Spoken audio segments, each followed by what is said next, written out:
All right, we're going to begin in a moment, just allowing a few more persons here to join us.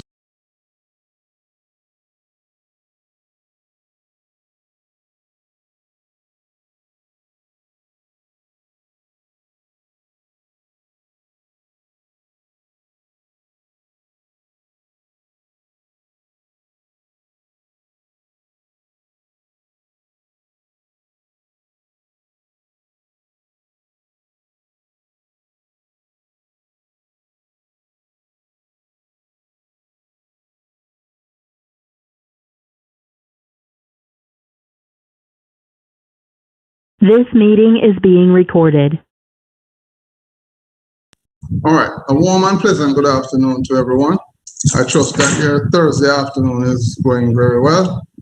In God's name, we give thanks to be here on one more day in this time of COVID-19. So I sincerely hope everyone, wherever you are, you're keeping safe.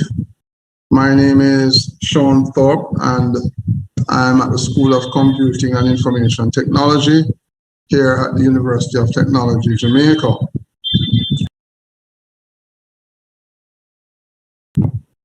This particular session we're going to keep today is a semblance of an online book launch. This is the first we're ever doing something like this. Traditionally, it would be somewhere on the university's campus in a physical space with people all assembled, and we'll be sharing in physical entries of the books and signing. But in a pandemic, we have to just learn how to pivot. So bear with me, this is a first, even for me. And we're going to use the experience together to share in what I think will be a useful time, at least for the next hour or hour and a half here with you. It's an open session, and the idea is to get your thoughts as well, and for you to engage the reading of these books, which are now all available on Amazon. So for those who are here on Zoom with me, welcome. For those who are joining synchronously via YouTube, a pleasant welcome and a wonderful evening to you all from wherever you are around the world. All right, because this was actually shared in several spaces with different persons seeking to listen. So this book launch is sort of I'm going to call it like a 3-in-1 type of event for books. And essentially, these books are now all available on Amazon. The presentations I'm going to share on these books this afternoon were all, well, 3 of them were released here in 2021, and for one of the other, which was done 2 years before. So I'm really grateful for the opportunity to have been able to get this reviewed by Amazon and got it out for publication in time for the summer session here. And we are now at the heights of the start of summer. So again, pleasant welcome to you all. And I'm going to use the opportunity to start sensitizing persons to what is in these books. And I'll go through them one by one, just giving a cursory glance of the content. And for you then, at the end, I will encourage you to pick up your e-copy if you have not yet done so, to sensitize yourself on what the opportunities are. So I'm a lecturer in the School of Computing here at the University of Technology, Jamaica. I'm also the current head of School of Computing, but my substantive teaching is in the area of information system security, and I also teach other areas like programming languages and programming language design. And a pleasant good afternoon to all my colleagues at the university. A pleasant good afternoon to all my colleagues in industry. A pleasant good afternoon to friends, well-wishers. A pleasant good afternoon to my family support who has been behind me where these books are concerned. an extended, reach out to everyone. So if we think about where we are, and here I'm going to carry you down this afternoon, is launch on this book cover that you're seeing on my screen, and I sincerely hope everyone is seeing my screen. What is going to happen is that I'm going to start with that book. I'm going to start with that book.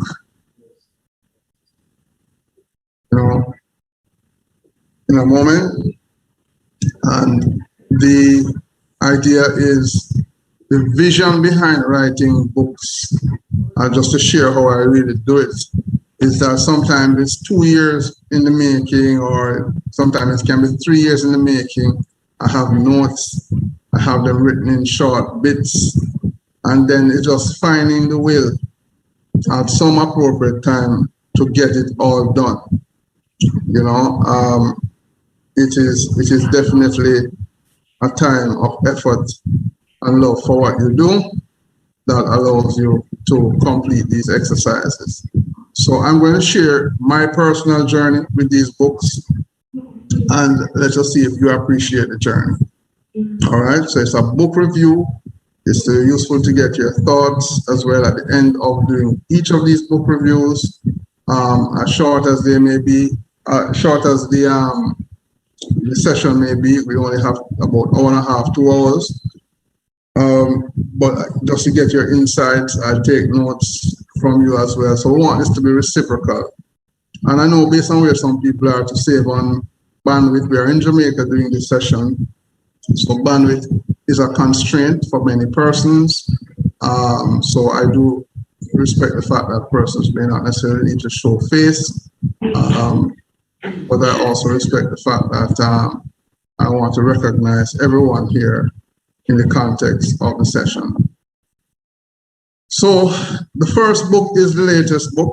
I'll start with the last first, and this here is a digital roadmap for using artificial intelligence in Caribbean enterprises. Interestingly, there is now a full working paper I'm seeing being prepared to look at this particular direction, and I'm actually seeing it since the book, since the release of the book, because the information it is capturing is reflecting a COVID-19 period, so that is particularly good. So I will take the books in turn. The book that is now out as of May 2021 is a digital roadmap for using AI in Caribbean enterprises. Of course, it took me some time to get this book right. Before Amazon released it, we had to have done some additional work on it in terms of their concerns before we release the books. So each book has a different approach, and these books do get Amazon publishing peer review ahead of them coming out to the press. But the concept here of a digital roadmap for artificial intelligence in the Caribbean it should not be a strange topic to a general society, but actually it still is. Artificial intelligence in 2021 is based on the reality that human intelligence is now being augmented by machine intelligence. And against the background of that, many industries, especially for developing countries like ours, what we are faced with is the reality that if we do not adjust to having technology adoption with artificial intelligence, we are going to be left behind. But what is it that we are doing in the Caribbean? And starting here in Jamaica, and we're expanding it across the region, what have we been doing to ensure that artificial intelligence become mainstream? And it is not intended to replace jobs. That was never the objective of the book. So I will share with you in a context what this book is about. This book does not seek to go and redefine an academic context of artificial intelligence. We have enough texts in the university that provide that kind of discourse already. We have as well enough text that speaks to the types of algorithms that are out there that can solve machine intelligence problems. But what is missing from government, from academia, from private sector is the argument of the type of policies, that should be put in place to support how we transfer human intelligence to machine intelligence to help us with our daily lives and discourse. It does not seek to come up with new technical approaches at this first juncture of the book. A second edition of the book will seek probably to do that. But in stepping back, we really want the general public to understand the content in a way that even my grandmother, or even someone who has never had any knowledge or interest about the use of artificial intelligence should be able to understand it. And the point that I made about grandmother is really true. I did give it to my mother to read, and she's a grandmother. And when she could understand the concepts, I said to myself, well, it's about time to now publish the book, because if my grandmother can understand the book, then that's a good benchmark for me to have the book out there. So the approach that the book takes really is to understand what is the value of including artificial intelligence, the value of including artificial intelligence into the space of business and business communities here in the Caribbean. What value will it create? It must create a value, and in terms, and the book speaks very clearly when you get a deep dive to it. It speaks very clearly to that value creation, and particularly the need for a value creation strategy contextualized to the Caribbean region and very contextualized to the various industries that our region supports. So we have tourism, we have levels of manufacturing, we have levels of financial technology, we have levels, of healthcare, in our system. The biggest proponent so far, based on how the book presents itself, is the fintech sector or financial technology sector. We step back in the book and we look at the whole notion of if we are going to enable a strategic roadmap, more Caribbean people will have to become who we call the artificial intelligence data scientist. And that person, by skill set, number one, should understand the needs of the business and the problems that the business have to solve in order to be able to adopt artificial intelligence. You cannot go around and talk about technology before you have a clear understanding of the problem, which is why I'm saying this book presents that uniqueness of position, at least within the context of our region and our space here. By extension, some of the things that we have that has been adopted for this book in terms of its presentation, we could argue that it could be scaled into other places, but it's very unique to this region and how we need to expand. But that was the high level of motivation of the book.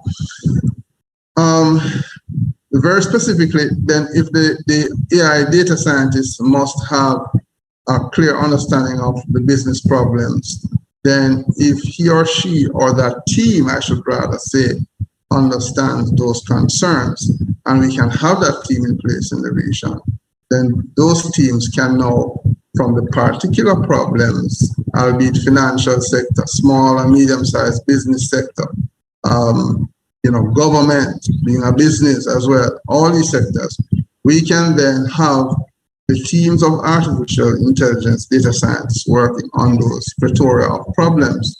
At the university, we are offering curricula by extension in areas that uses of artificial intelligence. Now, we are saying through this book that both the consumer of the artificial intelligence technologies and those who have to provide the solutions for it, this book provides a good segue to both audiences being able to appreciate the concerns of the region and how we tackle problems. We are living in a time where we call that Industry 5.0, where many things are now augmented by machine intelligent resources or services. Just think of Cortana, Alexa, all these services that can now scale even into academia, even into the regular small business, and it's not going to replace jobs at the outset. That is not the plan. As a matter of fact, we will be able to train more persons to become skilled AI data scientists as a possible outcome. So the book takes a look, step back, takes a look at the problems that we have in the region by sector. Then it takes a look at the techniques now specific to solving some of those use case problems. Once we have those things qualified and identified, then easily enough you can move into building out those concerns. What I can say is that the region has a particular challenge in that data and the kind of data that will help the artificial intelligence data scientists perform the job well and to ensure that we get accuracy from the data in terms of the results. We do have some translation errors with those type of data sets.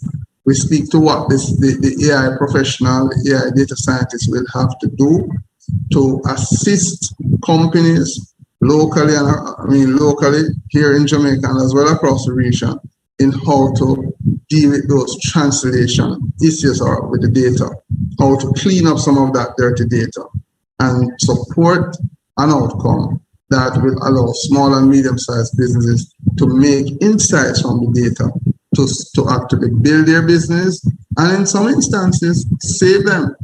Because I can tell you in 2021, the company or organization that is not looking deliberately to use artificial intelligence to drive its business value will be challenged in order to produce the kind of outcomes that the society is asking for.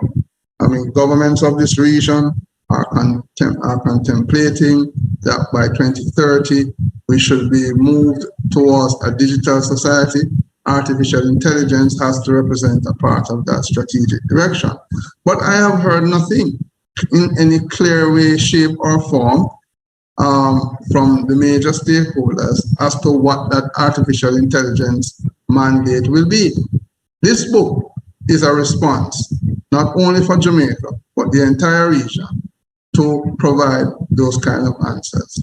So the generic outline as provided here for the book is guided by, giving you a general overview and then understanding the whole area of the business value for our region, then actually building out the kind of drivers for creating that business value, and then, looking at understanding our unique business problems in this region. Everything is unique to us, which is why I'm saying I am living that experience. There are several other Caribbean people living that experience. I am sharing that experience in this written form that, allows us as one larger community to be able to understand and appreciate if these are the things that we need to be resolving, if we are going to be adopting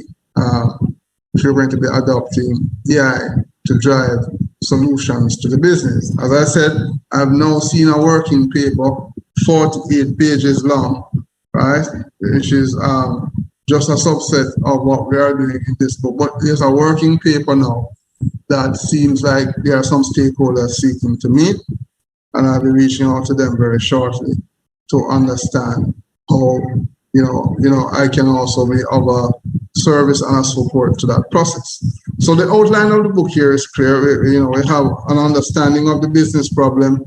We spend some time as well in chapter 5, looking at the AI talent, because that is also a problem, and how we build and upskill and reskill persons in that regard for our region. Mark you, this is a global problem. This is a global problem, and it is not local to the region. But what I must admit is that we have to spend some time. We have to spend some time in this region focusing on those upskilling elements. Nothing here is suggesting that this is going to be easy. but we actually putting forward a clear roadmap that supports this outcome. So for each of the problems that were presented in the book that qualifies or typifies a problem that needs to be solved, using artificial intelligence, or can be solved using artificial intelligence. For example, electricity and power workloads in our systems here in the region. You ever notice? Sometimes we have this various load shedding, and God forbid, we always hope that light doesn't go whenever we have things to do. Because right now in COVID-19, we need it more than ever to keep this type of electronic dialogue going.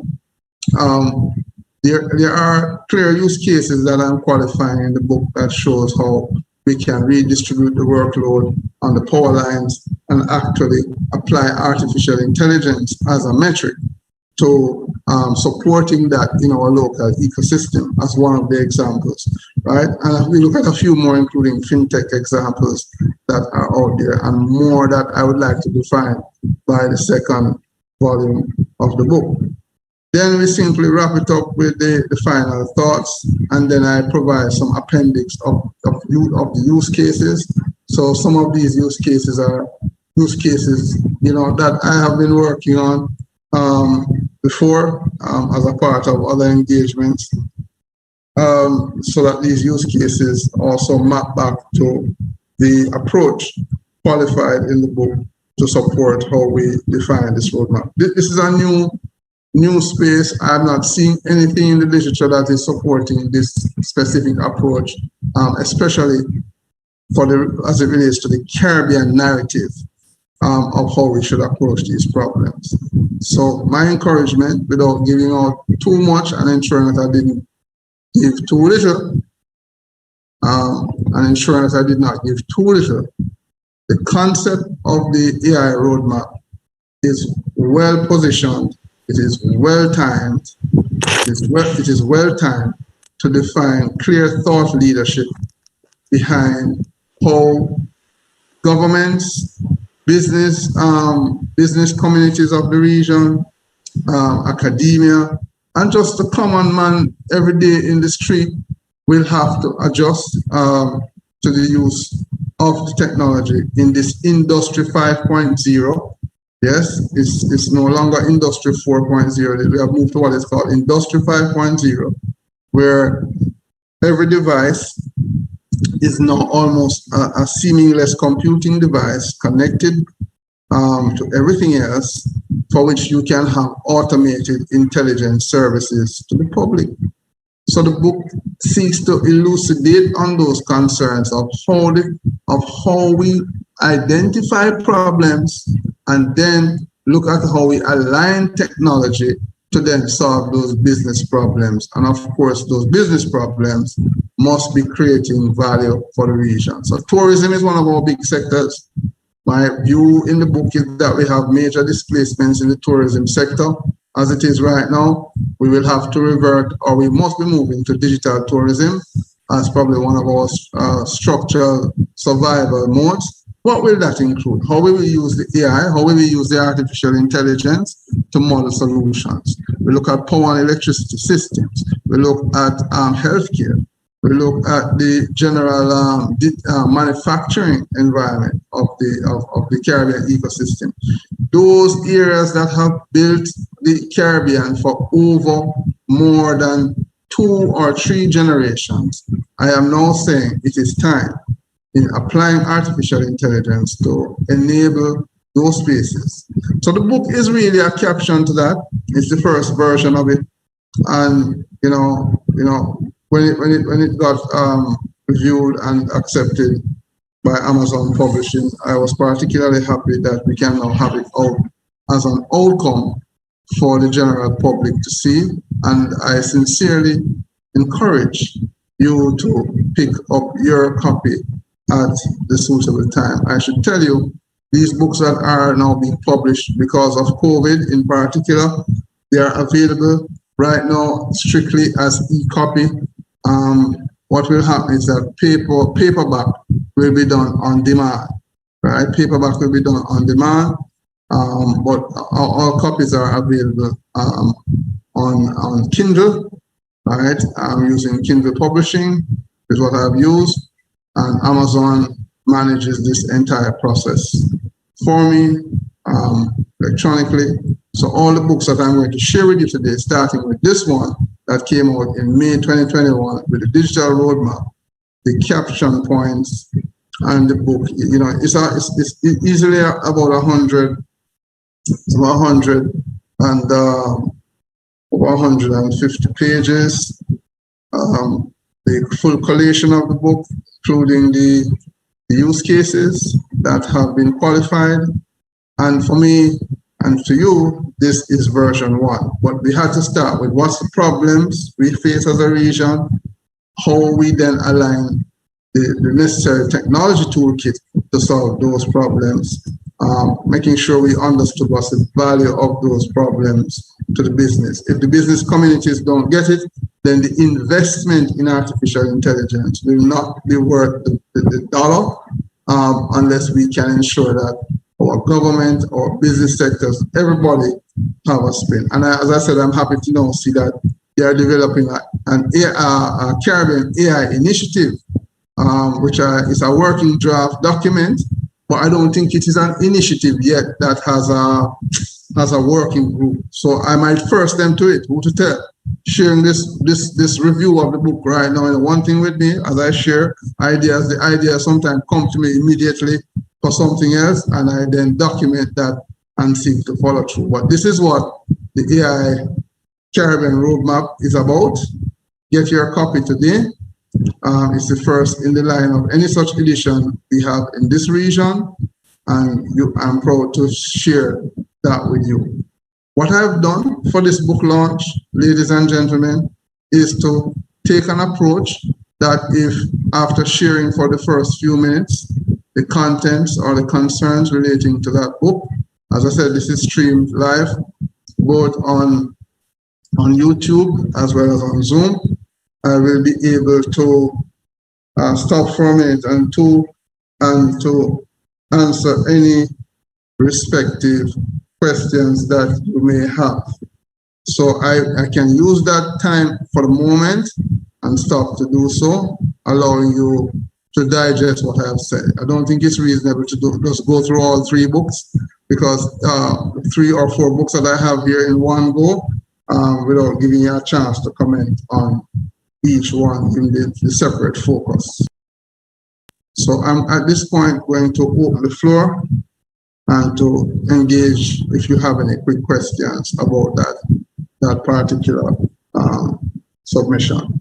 And it's great to see some very interesting, some important names in this conversation this evening. And welcome again to everyone who is here. But the floor is open. So that's the AI Caribbean Roadmap.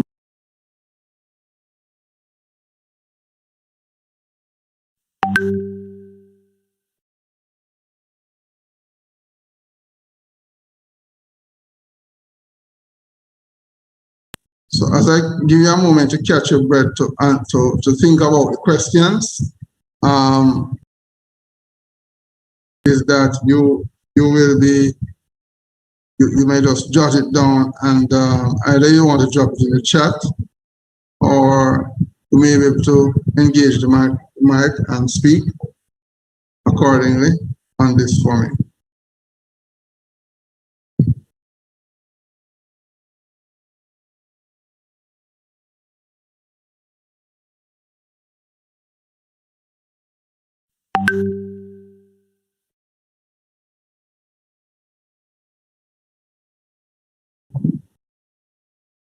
Okay, so if no questions come at the outset in this particular fashion, I'll move the presentation forward, because the books actually have their own independent narrative.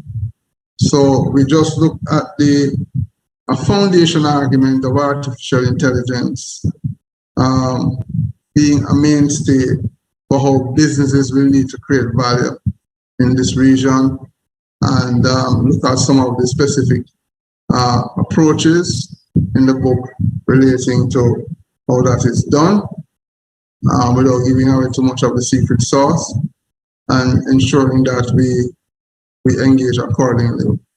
You know, one last thing as I move into the other book, seeing that I did not get any questions on this one, and I will encourage persons to pick up a copy if you still haven't picked up one for reading, is that the build out of artificial intelligence data scientists to work in our region is a fairly new phenomenon. I mean, nowhere in the region is doing that yet. I do know at University of Technology Jamaica, we are in fact now putting in curriculum to support those outcomes. But I should hasten to say that globally this is a problem, but one solution methodology is to build what are called cross-fertilization AI data scientist teams. What that looks like is a conversation all to itself, which has so many parts. The book speaks to what some of those specific elements or components of the AI data scientist and the attributes that that person must have. That person is not only a techie, but they have several other attributes and is a highly paid professional in the market space globally that can support the outcome. So it's something, once you read the book, we can, even after today, the floor is very much open to ask the questions, and I'll answer them as best as possible. All right. So as I go through, you can stop me, you can interrupt me to push questions, or if it's at the end, you have the questions as you sort of digest the thought of what the books capture, then you can, in fact, use the opportunity accordingly to engage my attention. Yes, okay. Good afternoon, Lieutenant Sterling. How are you, sir? Good afternoon. Afternoon, Prof.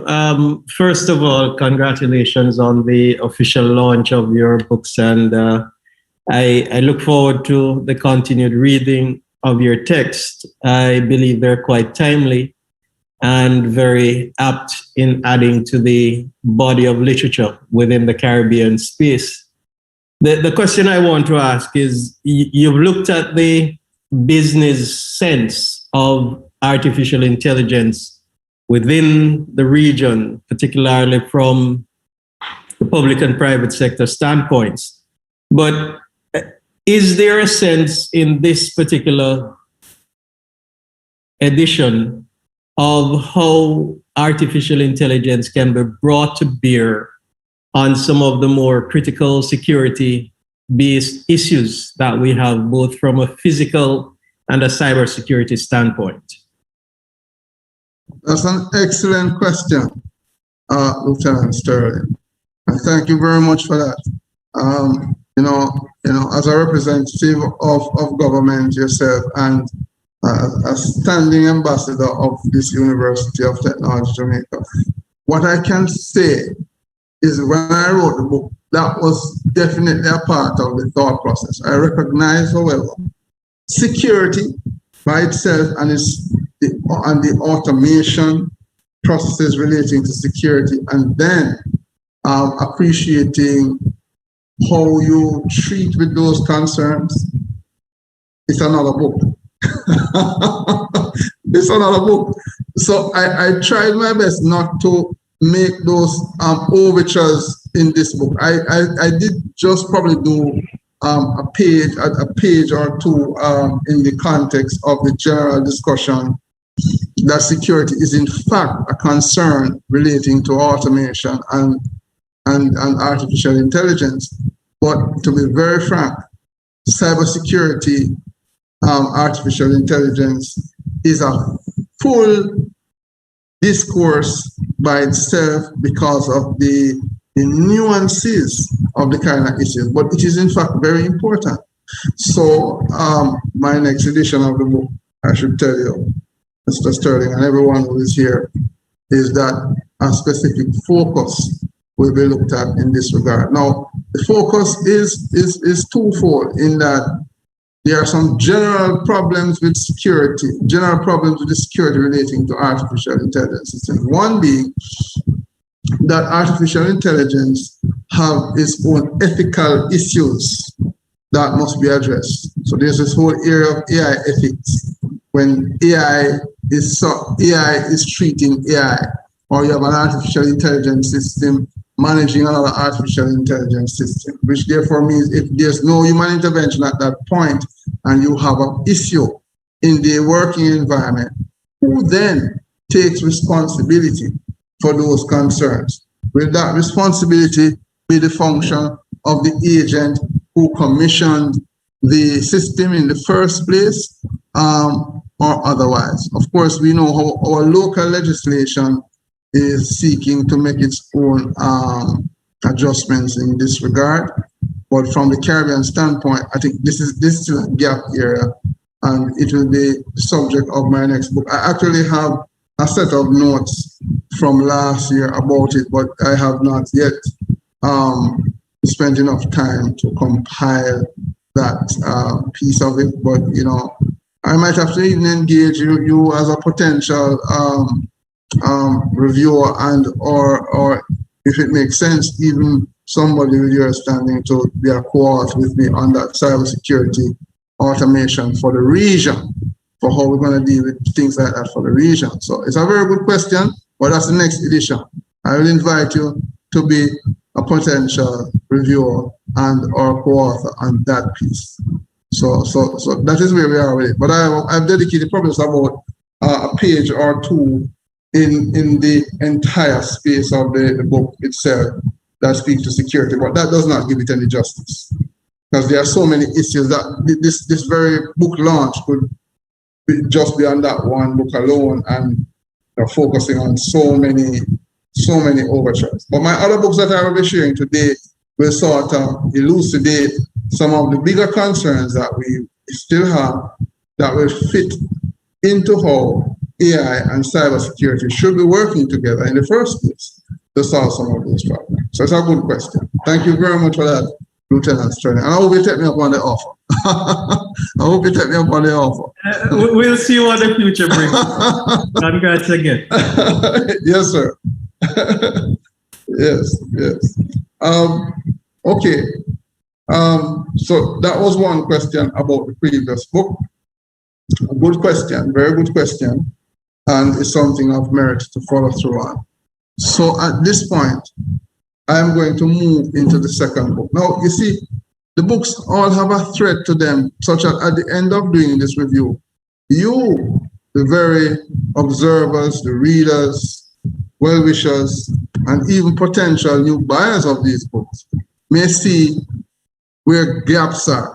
And, I'm not claiming to be the writer extraordinaire that cover every angle to every subject. There has to be something else to keep writing about. There has to be something else to keep speaking about. So therefore, this narrative is so big for all of us to have a part of that ecosystem or space. So the second book I want to share, which is also released in 2021, specifically it was rolled out in April 2021, is work done by my very able colleague and myself. This is Dr. Tyrone Grandison, who is an adjunct professor at the University of Technology with me, and he sits on one of our advisory boards in information systems. He's well achieved in terms of his own expertise in information security. And in particular, he has a lot of skills in the area of healthcare system security, and spent quite a while at IBM and now does his own stint. So, when I engaged Dr. Grandison to write this book, I'd already done a first draft. I said, I won't write this one alone. I said, I will get the input of others. And it was so good that I reached out to him in particular because the views that I had in the book, and I can say that as the government is now looking at digital identity systems, and we were seeing some of the feedback from government reports, including the Joint Select Committees of Parliament, etc. some things were irating the very thought of what government could miss when it is saying that it's going to put in place digital identification for its people. So when he took the book and gave it a read for me, he saw some areas that we could still improve on. And against the background of that, I then invited him to be a full co-author based on what contributions he saw there that he could have made. So this book, has been released as of April, and it has, invoked some good interactions in the community across the region, such that where I could have called the book a roadmap. I'm not on the point where I'm going to call it a roadmap, although it has elements or seeds of it that could build a roadmap. But the focus on this one was again to get the public attention and awareness into what it is that we are doing as it relates to digital identification, data protection, and transparency as the area. So that's the title of the book, Digital Identification, Data Protection, and Transparency. And very specifically, we spend the time in this book now, however, spinning more to a security focus for what government should be paying attention to, what private sector should be paying attention to, what the public should be paying attention to. It's always that triad partnership. And very interestingly, whilst this book can be used at the university by students and staff alike for intermediary and advanced, some levels of advanced teachings in the information security curriculum of our degrees in the university.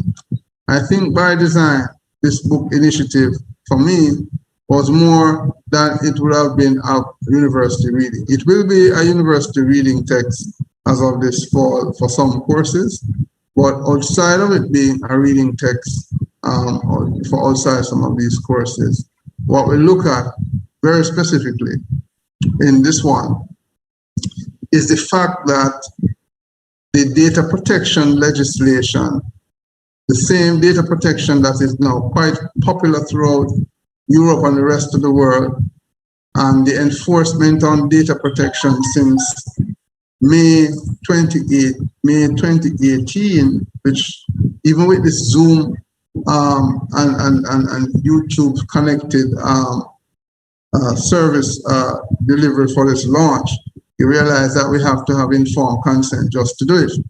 Well, that's a big issue in the region in terms of how we use the data. And policymakers have to be very careful on how they use that data.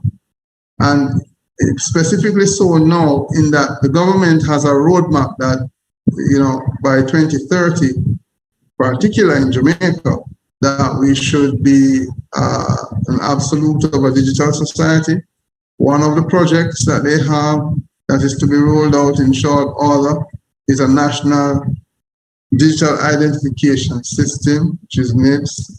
The book, however, seeks to elucidate and provide for its readers a clear understanding of what it would take to implement such type of systems, seeing that there are several use cases elsewhere for which, these things are currently work in progress. We can actually benefit from some of that work in progress.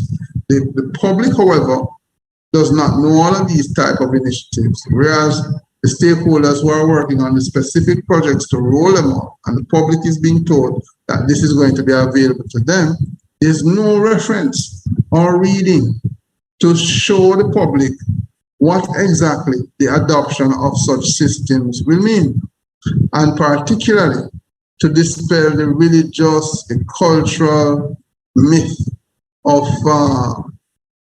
this might be, some type of mark of the beast or some type of world conspiracy.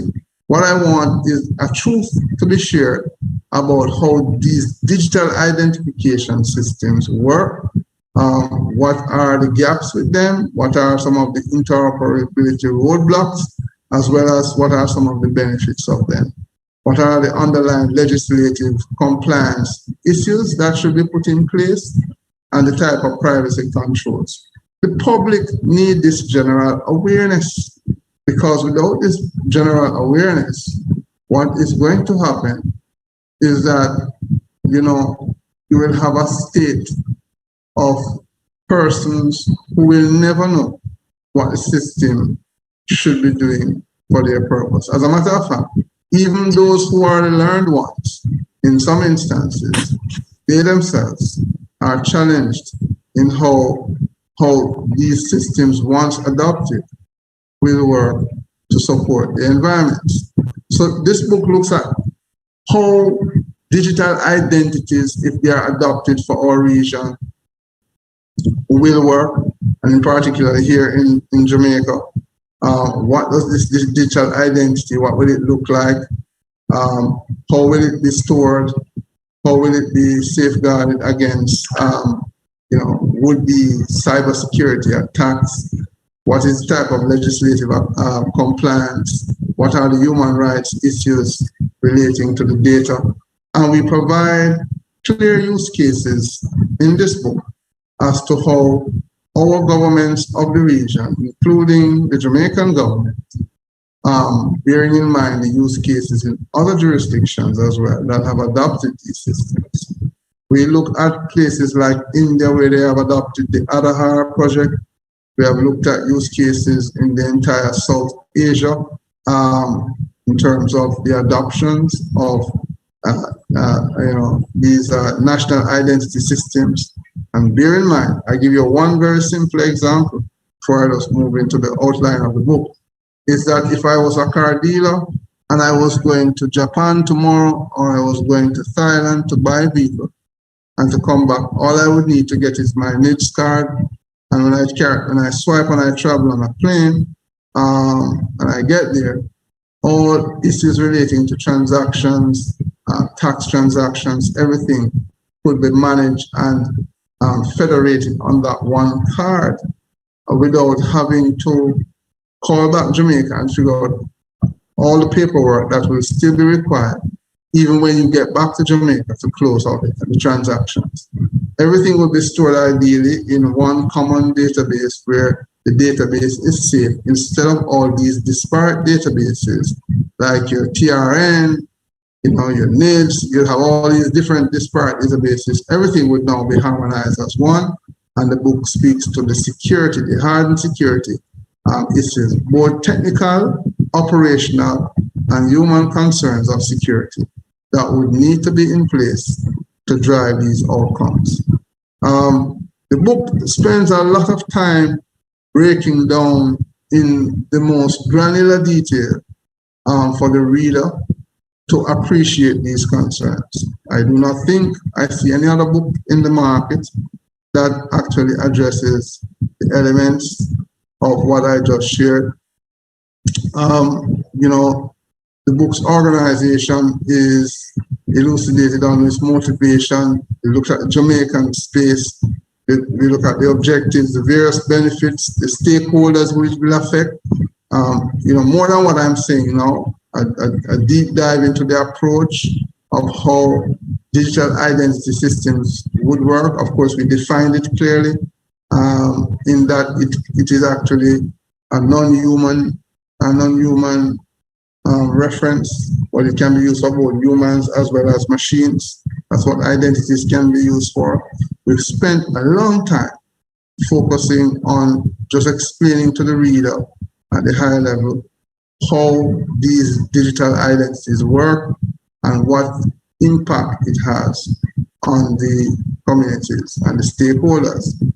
Of course, we also came up with a blueprint for a type of a framework that could be used to support how your digital identity should be should be used and engaged. Of course, we have to put this in the book because we're still not yet clear as a public that if digital, and more we travel, as you may see, a lot of us actually have digital identities through airports, etc., that we have to contend with. But the public at large, once we adopt it in a nation and in our island state nations, it also means that we have to have a legal framework for which if I go across the CARICOM, my national identity remains intact and consistent from Kingston to Barbados, Kingston to Curacao,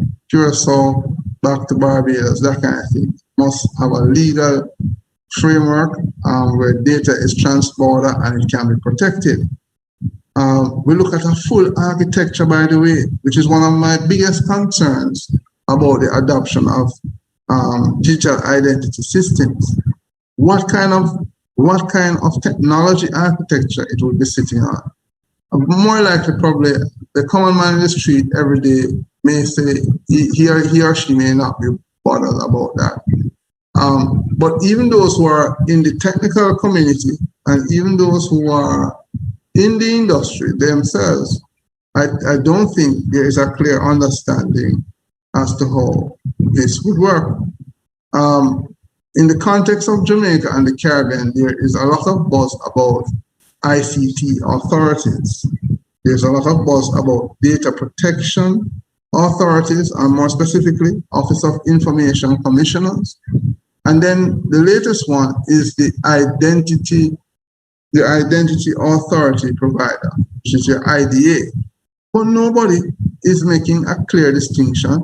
And I challenge even my colleagues in the community, including those in the public and private sector and government, that nobody is making even a simpler form of a representation to the public as to what this digital identity architecture could look like. Of course, as a practicing computer practitioner, and we teach 101 courses in digital architectures and specifically security architectures for IT systems. We have put forward what we expect as a general space, not necessarily as a specific space, because the government cannot give out their secret sauce as to how they're going to store people's data for a NITS or any other digital identity system. However, we elucidate with some level of clarity how these digital identity architectures can be built out using provisions like enterprise active directories as one method, and we look at other methods like blockchain. Of course, the book itself could spend a whole time. The book itself could spend a whole deal of time in chapter 3 just filling out a whole book about how exactly digital identity systems can be implemented from the architectural level. But the book stepped back and said, if you have a digital identity and you're leaving Kingston to go to Curacao, or you're leaving Kingston to go to Miami, or vice versa, back into the country, and when we listen to all the stakeholders talk about trade and trade facilitation, it dawned on me that this is a big gap in the literature. Mark, the ideas for a book like this were with me for a long time, but literally I got started writing on this in January when I was out on leave, took some vacation leave and otherwise. And it dawned on me as more and more of the content was pushed into the media that this was a gap area. So I got motivated to write on the issue of, okay, what is this digital identity? What is this national identity system going to look like? Make the comparisons of notes to where else in the world has tried this, understand the gaps they have, understand the gaps we have, understand the benefits that we have as well, look at the actors that will be involved, then establish the merit of a basic legal framework as to how we would get it done. Mark, when you go to Jamaica's National Identity Systems website, It speaks generically that a legal framework will be put in place, but it does not yet clarify what the elements of that legal framework. In this book, we posit what the basic elements should include, at least at a high level. Although the authors of this book are not lawyers, we as practitioners in a computing field who understand elements of the law, we said it is only fair that we present that argument to the public, as well as to what we expect the legal community to be doing. One of the gaps, however, in even the legal community being able to respond to digital identity systems is that lawyers are themselves at a gap to understand the technology. So there is a crossroad there, and this can also slow down the adoption of digital identity systems. But where it is mature in other infrastructures, the legal framework is definitely a part of that provision. We build the framework based on looking at things like the National Institute of Standards frameworks elsewhere. And we also look at the ones in the EU, and we look at the ones that are being fashioned in South Asia or the Asian block of countries like Myanmar, right? I look at Adhar in India. All of those we looked at to understand the context of what we would have to put in place for a framework. We posit an architecture as a strawman model, and then we look at the basics of governance of your digital identity. It is one thing to put in a digital identity system, but you can't tell the public essentially how it will be governed. It's governed would have to be clear that there is an identity authority, and what would that look like? Would my identity be centralized and secure in some kind of system or safe that if somebody tries to mimic or photocopy my digital identity, then it will not be compromised? In the physical sense, when somebody gets a man's or woman's passport, they can actually fake the passport and create fake identities to go elsewhere. We still have that problem a lot. But is it possible to extend that to a digital identity? What is the governance structure for maintaining and ensuring that your identity is not affected in this way? Do we centralize it or do we decentralize it? We speak to that in the context of what we can do in our space and treat it with same. The book also outlines a basic strategy, digital strategy roadmap. So as opposed to a whole book on digital roadmap like the AI book that we were discussing earlier, and I took Lieutenant Colonel Sterling's question quite well. This book, we only treated it as a chapter, this being a first edition of the book.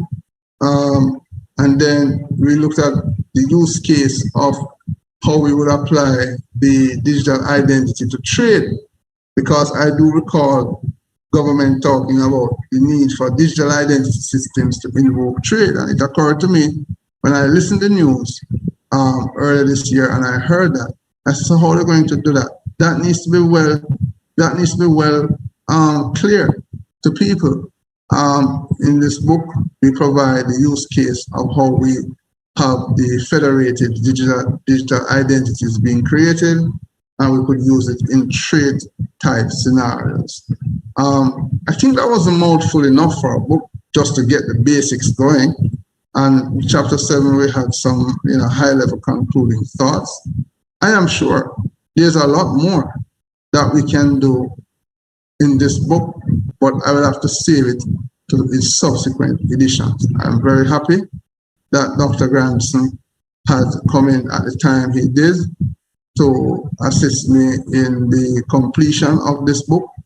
So it could have been produced for Amazon as of April 2021. I'm particularly happy with it, and it is a good reference point for students in the university who take courses in data protection and privacy and data protection and legislation. But I think the book outside of the university can be used by legislators, by business and business executives, can be used by even the common man in the street who just wants to understand, right? He or she who just wants to understand what exactly are these digital identity systems, and if they're adopted, how will you guarantee my protection and guarantee my protection transparently? Transparency has to do with governance in many instances, or in a single instance. And the book elucidates those concerns across all its chapters, with suitable references. So it was a compact book compared to my traditional style of writing. Dr. Grandison said, let's keep this one even tight. It's about 100 pages in total, and I'm happy we got it through, and it's now available. So this is the first narrative anywhere in the region that speaks to digital identity systems and how it should treat with the public being able to use these digital identity systems legally, in terms of the governance, in terms of the technology architecture that they should be sitting on. And I don't know how much more I could do for that first book, but I am sure I have, out of those chapters by themselves, there are new books to be created. But I now open the floor, like with the previous book, to get any general thoughts or comments about what I'm sharing in this launch event this afternoon. Of course, hoping very well that you'll pick up your copy on the way at Amazon when you leave to do a deeper dive on what I would have shared this afternoon relating to the context of what the book has as a contribution. But I am very open to hearing more about what you think the book may not seem to have, what is some area that probably, could be working on.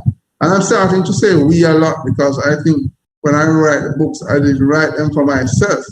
I'm writing them for the fact that I want a community to be highly involved in what exactly is being shared in this written format. It's a legacy, So in other words, 5, 10, 15, 20 years, you go to Amazon, these books will still be there, and they will represent probably a reference point for even another generation of practitioners, albeit in academia or elsewhere, being able to look back and say in 2021, at least there was some reference in 2050 or 2060 to what we were saying in this timeline.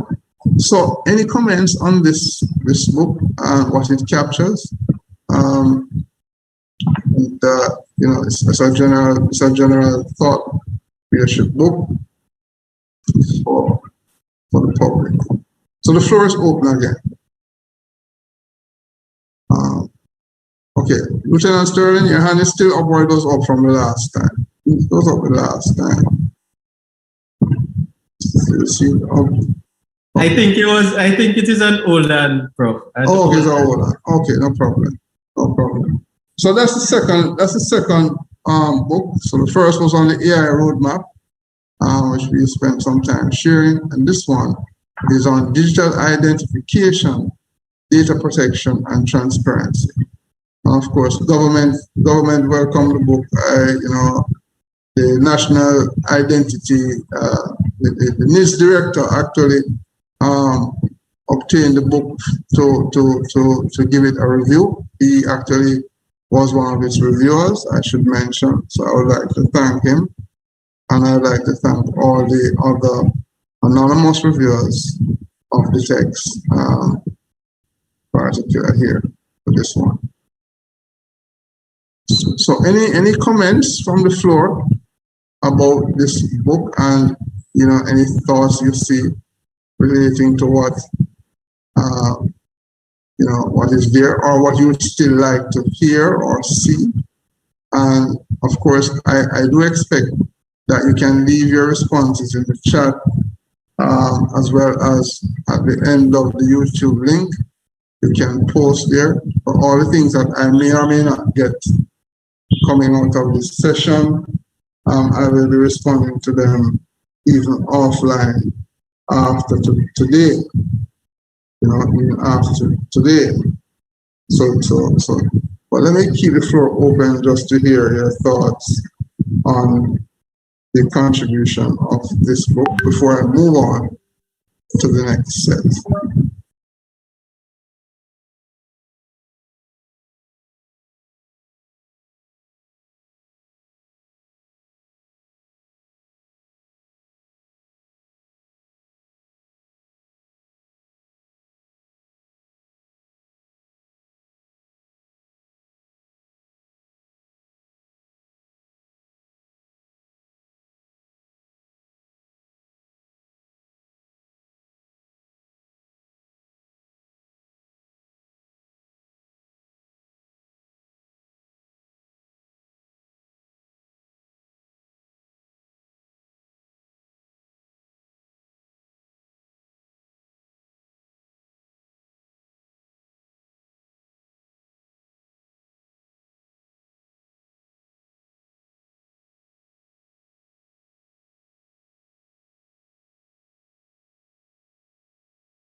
Okay, so in giving persons a moment to catch their breath behind each book. So, you know, one of the things I can tell you, colleagues who are here, you know, with the space in which books are written now, if we take a stance to write about our space in the region as the premise for writing the book, at least I'm giving you my perspective. There's so much to write about. There's so much to write about for 10 generations to come, and still cannot finish writing. So my biggest motivation is to start making my little contribution to that space, because I am seeing so much that can be written about from a Caribbean perspective, which is original to us, and it's original to the world. And that is why, you know, I have to encourage not only myself, but others in the community to start putting pen to paper, or putting hand to keyboard and doing the typing and the writing. And even if it takes a couple months at a time, or even if it's a year at a time, just something to keep documenting. As I share with you in this book launch, I do find that, you know, as persons pick up the books themselves and they start reading, and people will reach out to you and say, Thorpe, you know, we want to invite you to do something else. Some people want you to come and, you know, have a different kind of conversation about a different angle in some of these literary works.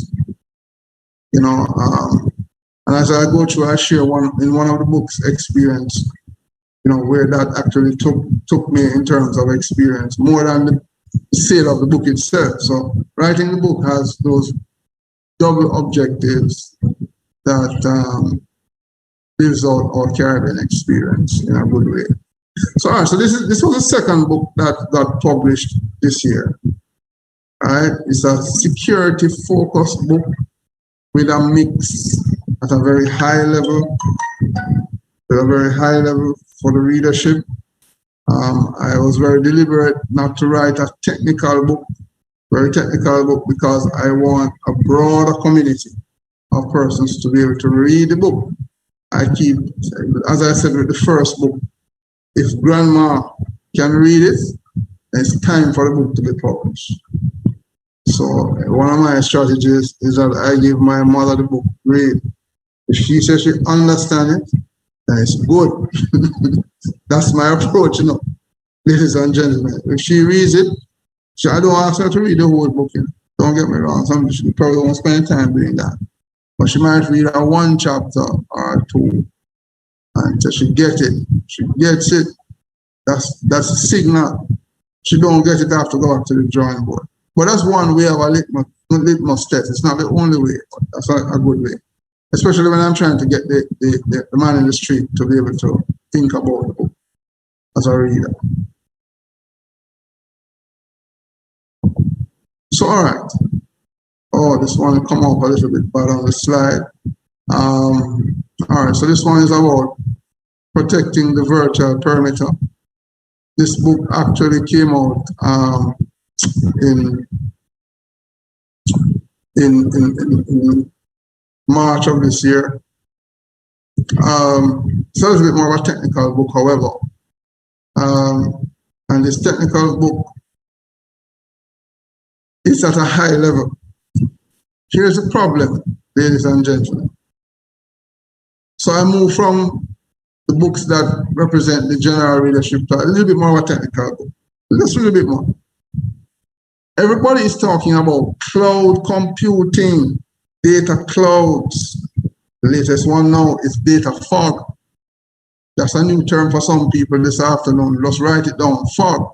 These are all terms that is learned in geography, right? Geographical terms. The data cloud and the data fog.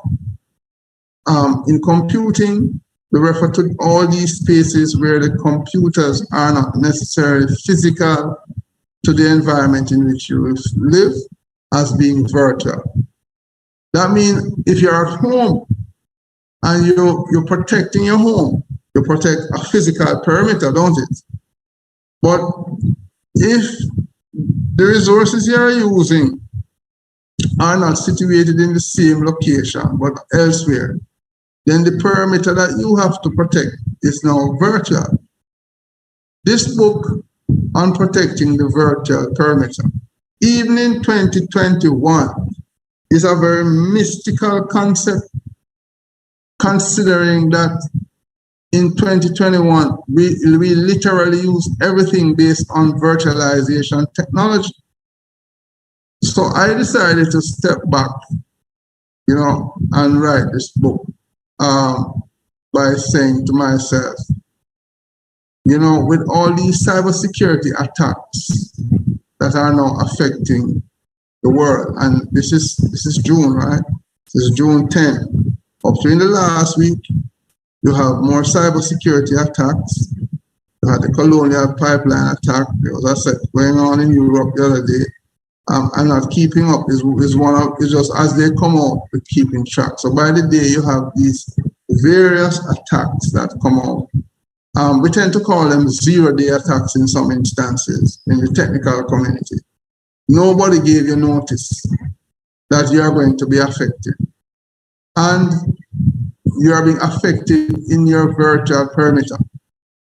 You see now, let me talk the Caribbean language. You see now more than ever, in this time of the pandemic, this virtual perimeter is going to be attacked like crazy because it is vulnerable. The people who would normally be in place to protect it are now dealing with other pandemic issues. You understand me? The hackers or the bad actors, that's what they are called, will come out to work. And don't ask if they are not working. So what this book now seeks to do is to provide the public with a perspective in the simplest of language I can find to speak about how you protect this virtual perimeter. How do I protect my house, right? That might be connected to the internet. I might have IP cameras outside. I might have Alexa, I might have Cortana, I might have Siri. In other words, I'm all connected on these data cloud devices, and I cannot understand how I'm going to make sure that we mitigate against some would-be attack. Now, the book itself starts with the very definition of what is the virtual perimeter. And it goes into a very formal academic setting of saying, well, a virtual perimeter must be linked to a physical one in the first place. And if it is linked to a physical perimeter, it means if you have something called a virtual machine, it must be linked to a physical machine.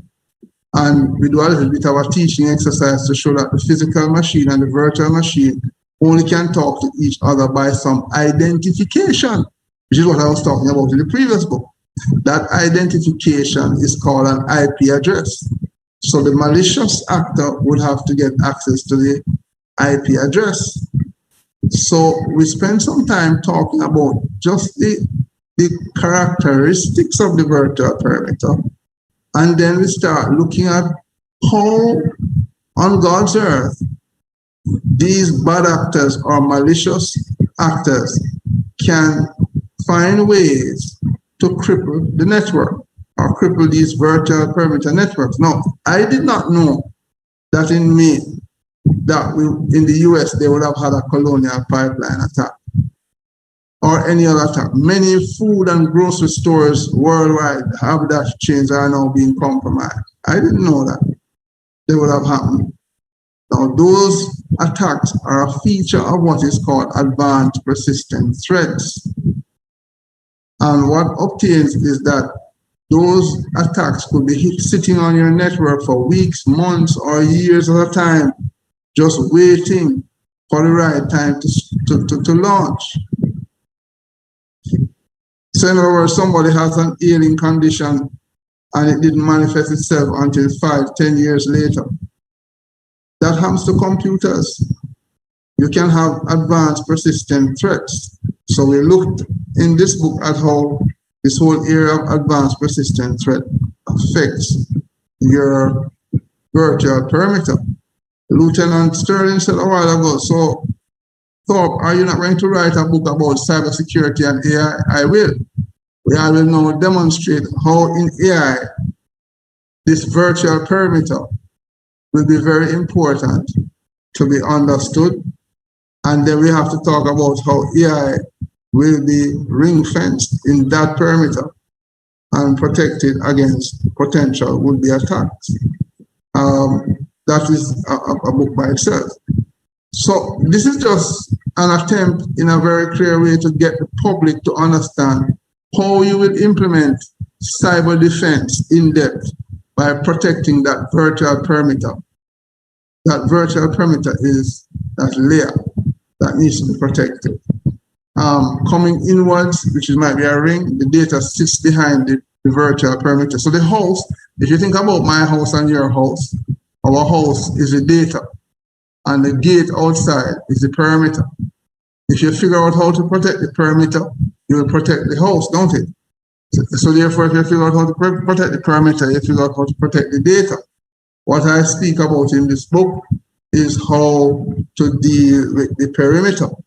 Now, in chapter 1, we make the clear relationship between what this virtual perimeter is and what is meant by advanced persistent threats. The book is not a Caribbean narrative argument by any means alone. It's an international narrative. Anybody should be able to read and understand, should be able to read and understand this.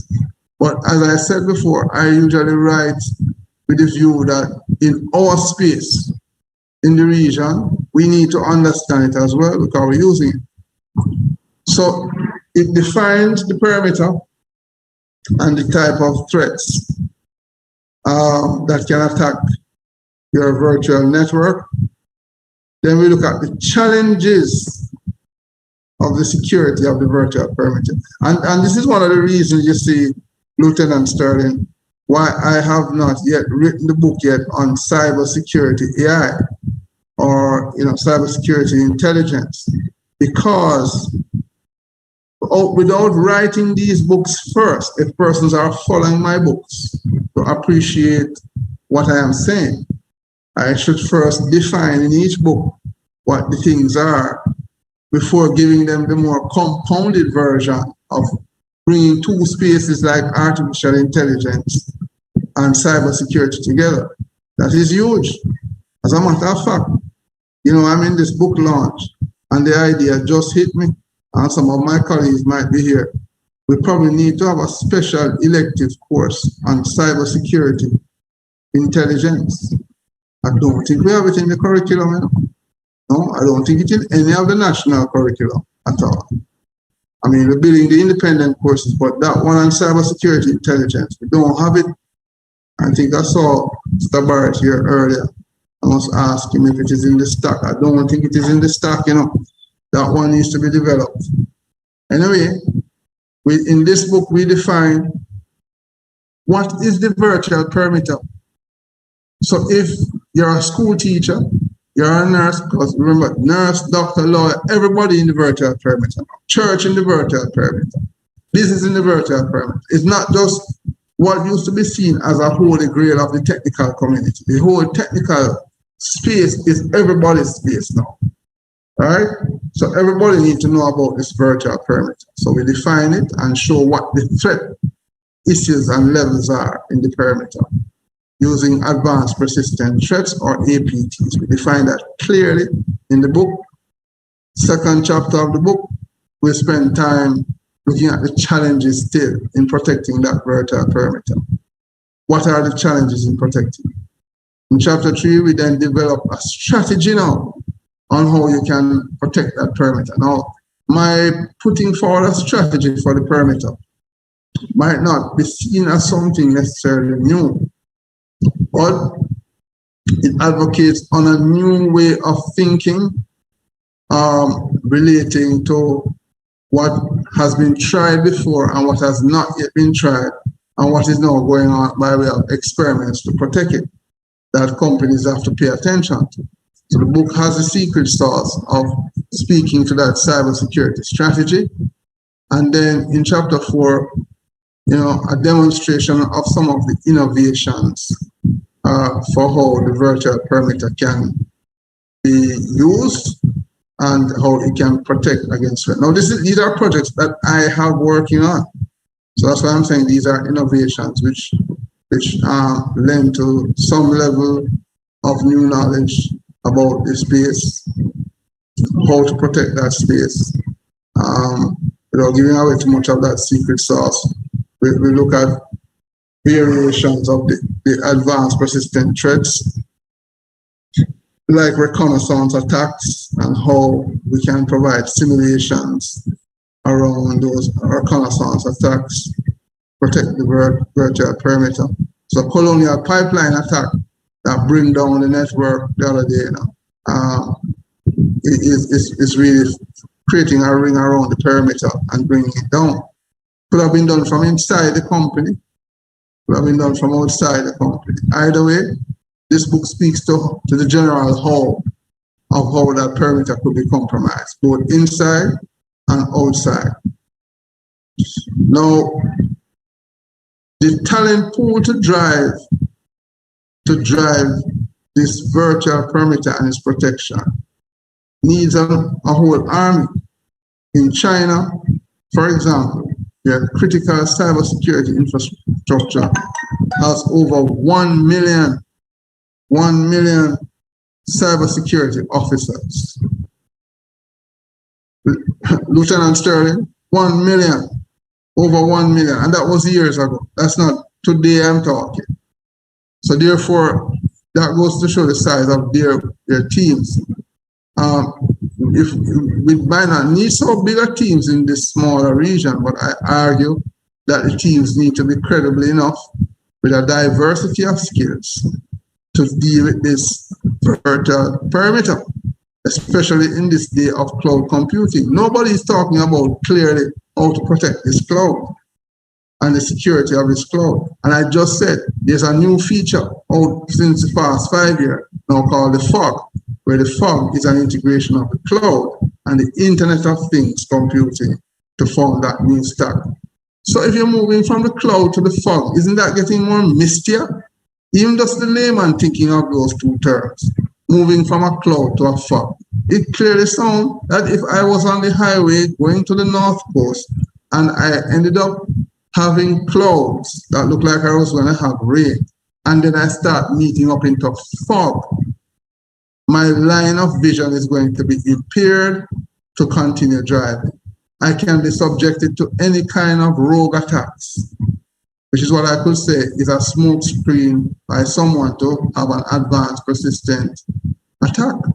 So in other words, using the concept of even the fog and the cloud, the understanding of how this virtual perimeter works, I think the general public deserves to know what it means. We'll have to probably conduct some lecture series, some podcasts. So the book launch is not just local to a book launch. It's also important to take concepts from the book and also be able to have other distilled conversations with the public. But in the event that you cannot,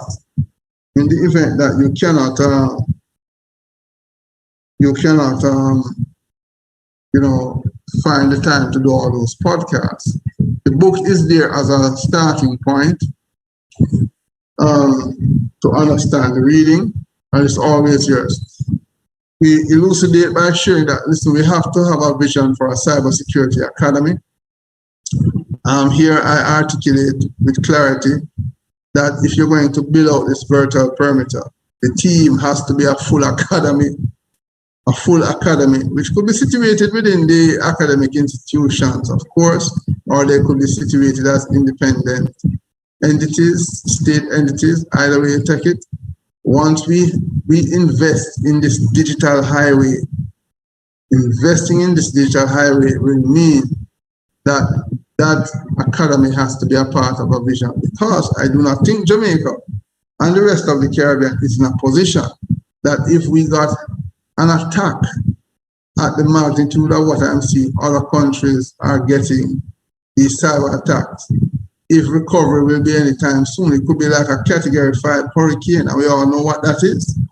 So if we think about a Category 5 hurricane, think about a Category 6 if the virtual perimeter is not protected. And I don't know Category 6. The last category I know was 5 in 1988 when Gilbert had hit Jamaica. So it could be worse than that. That's the kind of thing you could have. Light being out, water being out. Remember, everything is powered on the virtual perimeter now. Water being out, everything being out.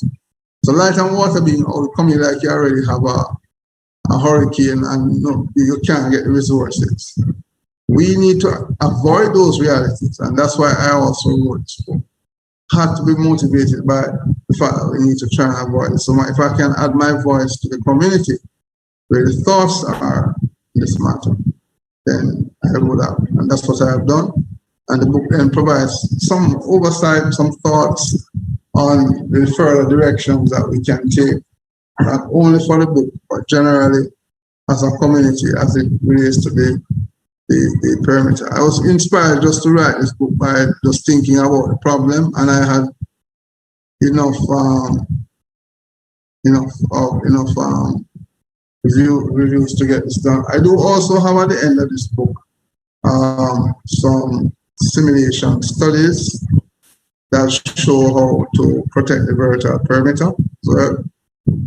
So I welcome persons to read the text, give me their insights. This book is to be used by students in like a computer security class, as well as it can be used by practitioners in the industry, and for the avid reader who wants to understand how this whole virtual perimeter works, it is there for their reading. I do not see this kind of book out there presently in this form, so I'm now open to any questions on this one from the floor. And I'll pause to accommodate any such before I move on.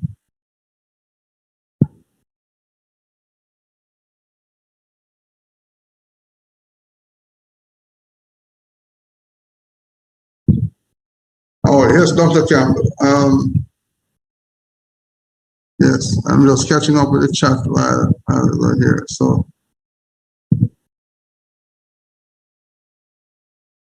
right, so the thought leadership for these books by extension are all geared at driving a certain level of thought leadership. And the digital identification story is also tied to the need for digitalization. Yes, and as we do heavier digitalization, if we follow these 3 books so far, Dr. Campbell, the more digitalization you put in place is the more you're going to have to deal with the virtual protection of the perimeter. The more you're going to have to deal with the actual protection of that virtual perimeter. So the The timeliness of the books also make a direct link between services that are being offered to the public now, which are heavily digital. If you think about it, colleagues, if you traditionally used to go to a regular line in a bank to do a transaction, you don't do that anymore. They're even closing down some of those bank front lines. It's all digitalized. And the question is not if, it's a matter of when those perimeters will be affected in those organizations. And that's your banks, your school. So even in the university, we have to encourage now, and even it's a very serious thing, to encourage that all the data for students are sitting on a protected virtual perimeter, and for us to craft out that architecture and implement it. I was reading up to last week where some universities in the virtual perimeter, the networks were hacked, the students' data was exfiltrated, their grades and all their assignments couldn't be found, on the larger production systems in other institutions elsewhere. So everybody is subjected to the attack on the virtual perimeter. But the more we digitalize, and we're not saying we should not, because we're living in a time of transformation. But as you digitalize, the critical infrastructure protection, not only of the physical perimeter, but of the virtual perimeter, is a big problem, which we need teams, scores of people in an academy to solve. So the books are all connected by this thread. My expectation is to move beyond some of this into new sub-themes. One of them being cybersecurity intelligence. Cybersecurity intelligence, or the era, I think some people call it threat intelligence as well, as a space to push. So let me step back and ask the question, are there any thoughts on the perimeter protection book? If not, I'm encouraging you to pick up your copy for a read. We can always post again at the end of this session any comments. And of course, when you read the book, read all these books, don't forget to leave your reviews, with me in this regard. So that relates to the virtual perimeter.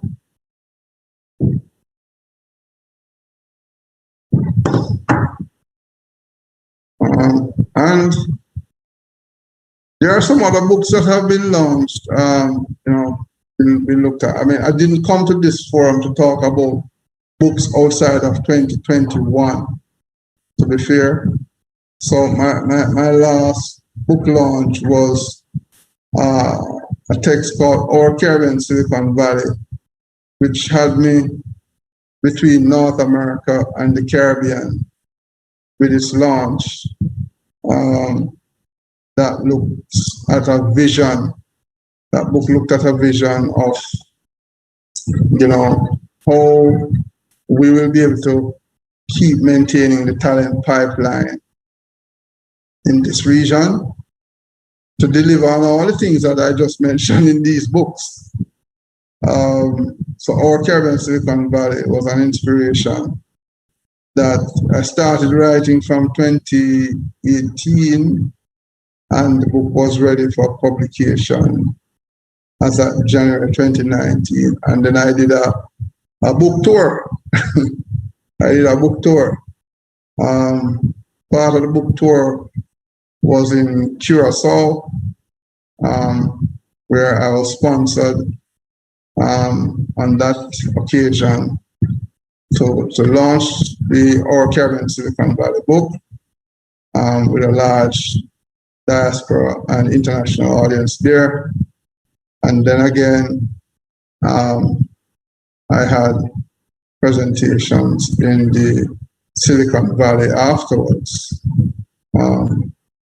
to share this book. As a matter of fact, let me just, so this is the cover of the book. It is straightforward, our Caribbean Silicon Valley, and the whole notion of that book was building an indigenous tech talent pipeline. So you should recognize that I'm a diversity writer. I seek to move from the very technical to the elucidate of the high level. So because I want people to read what I write, so I cannot afford to be writing at every level beyond a certain technical merit. So if I want people to stay with me. But Our Caribbean Silicon Valley is a very important book. And I'm particularly also proud of that book when I released it, because it spoke to the need. And this is how I got a couple of executives to speak to me in a language that they understood. That since I wrote this book, every other book that I had been writing, they want a copy. So, they will endorse the book, and what I do is probably make a presentation for them in their companies or in their organization. But this book speaks to a very genuine problem. It speaks to the problem, ladies and gentlemen, that in the Caribbean, whenever persons acquire skills, there's a migration of talent. I call it the Windrush era of the talent leaving the country, and they look for greener pastures.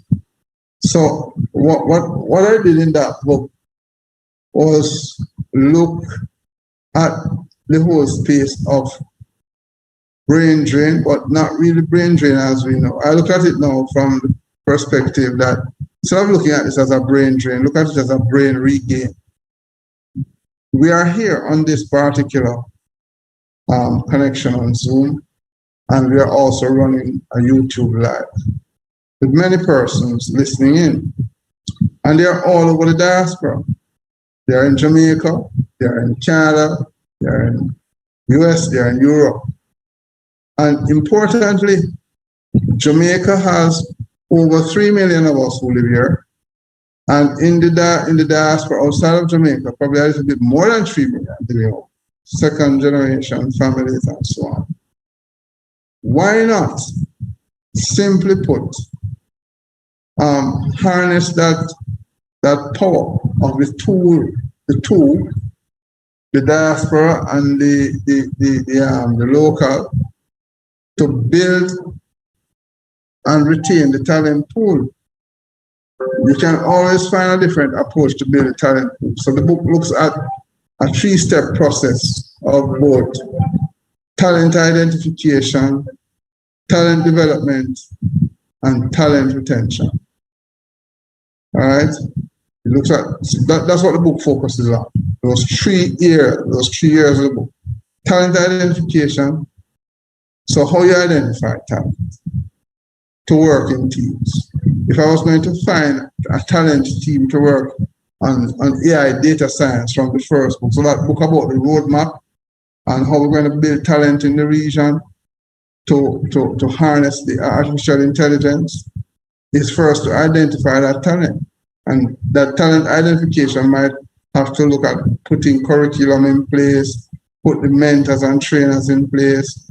And that can come from not only Jamaica, or Curacao, or Cayman, or Barbados, or St. Vincent. It can come from all of those places, plus the other locations out of the country, out of the island states. Now, once you identify talent, you have to develop the talent. Seems quite obvious, right? And this is for technology talent. It seems quite obvious, but it's many a times not done. So I speak to it very clearly in the book as to the underlying methodology for how you do talent development versus talent identification, particularly for technology-based talent banks, skill banks. And I wrote this book in my tenure as the Jamaica Computer Society president. I wrote this book then, in that last 2 years. And the last chapter in this book look at the retention, how you retain the time. Now that's an interesting chapter, or interesting section rather of the book.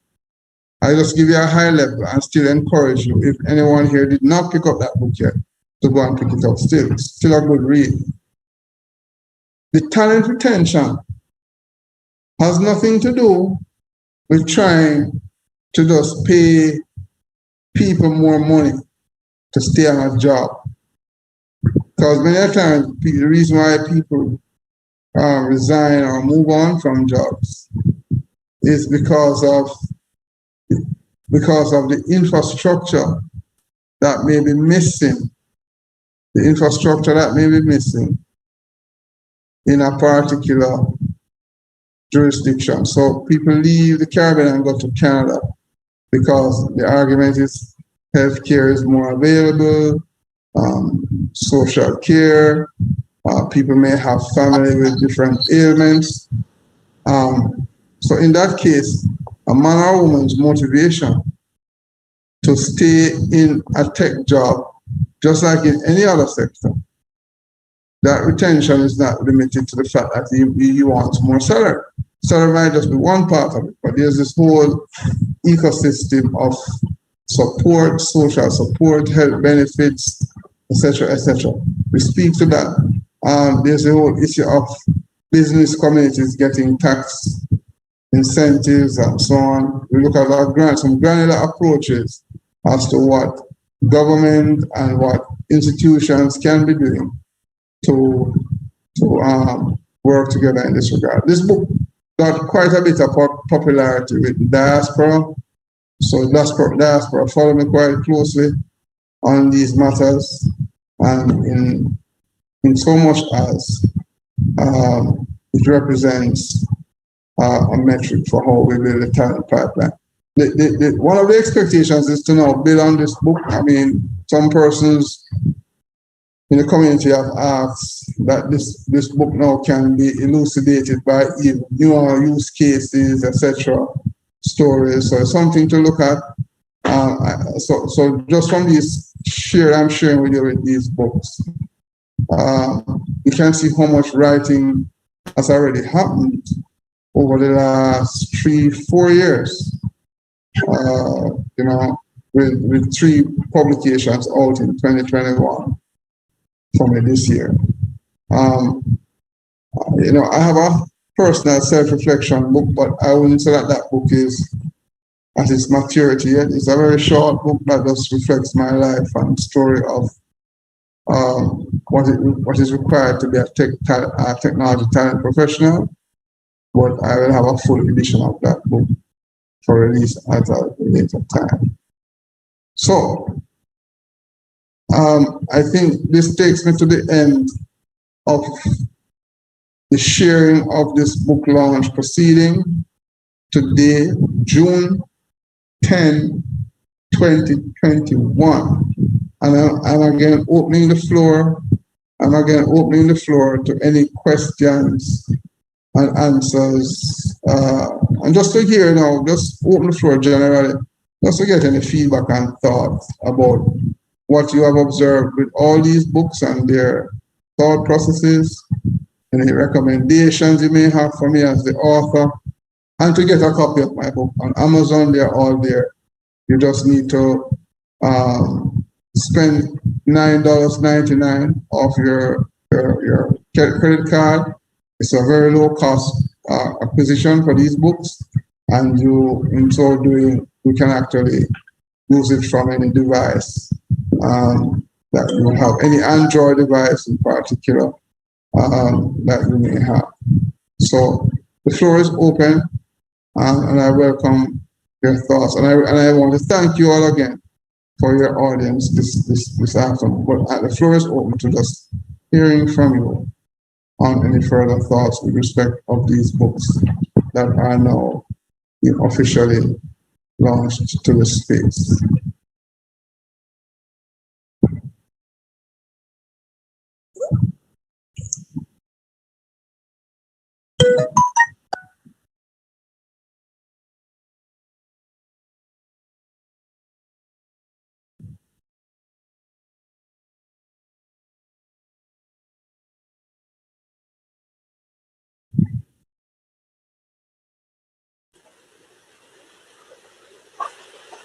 Well, Prof, I just want to commend you for the very good and productive work that you have been doing in contributing to the body of knowledge.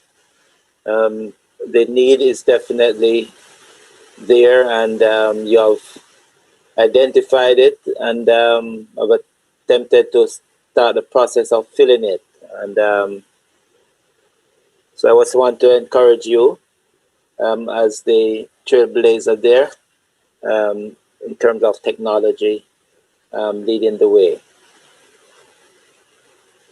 Thank you very much, Dr. Campbell. Sincerely appreciate it. I associate with those comments, Prof. Top. Congratulations. Many persons dream of doing it, right? Some say when they retire, some say, we are in academia, so we need to publish or perish, but you have actually done it. So congratulations. Right? Yes, well thank you very much, Mr. White. Thank you very much for that input. And I want to really encourage us to probably have a writing club in this space, a technical writing club or a community that, we can encourage more of us to write. And one of my observations, gentlemen, both in what you just shared, is that writing a book is not limited to me sitting down or you sitting down at a table, nights upon nights, months upon months, writing it up. If you're academics in the community, for example, or if you're in the business community, what we might write up as articles for newspapers, for other spaces, we can take compendium of those and have them as essays. And then we could have a narrative on what has a particular theme, and that becomes a book. So there are different ways to approach the book writing. I don't want us to limit ourselves to any one approach, and I'm going to encourage us to do it. I'm going to encourage.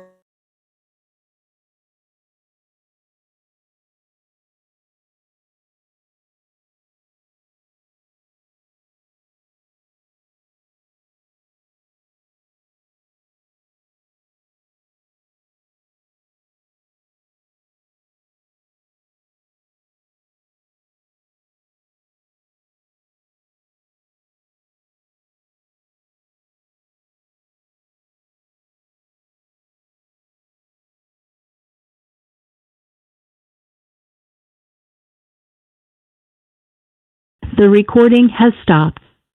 This meeting is being recorded.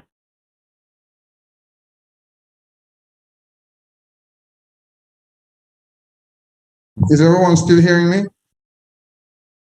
Also? Yes. Okay, yeah, I think, yes, the internet was misbehaving momentarily. So there's this opportunity to keep writing. So even persons here who are community on this conversation this evening, whatever is in your head, it can be translated almost immediately to paper, especially now. And this is a side talk to the books being published. In the past, people would say it take you 5 years, whatever number of years to get a book published. It's amazing, based on what I'm seeing here. Amazing that with the technology, you can have your books out within weeks or months at a time. So once you get busy to the writing and you finish your draft and you get it proof edited and read, which could be a conversation by itself, I should admit, and you have it submitted. Nothing is more joyful than some instance, you see Amazon writing you back to say, well, listen, we want to accept this book into the space. To the point that I reach a comfort level now that I could be writing books every year, 2-3 books per year.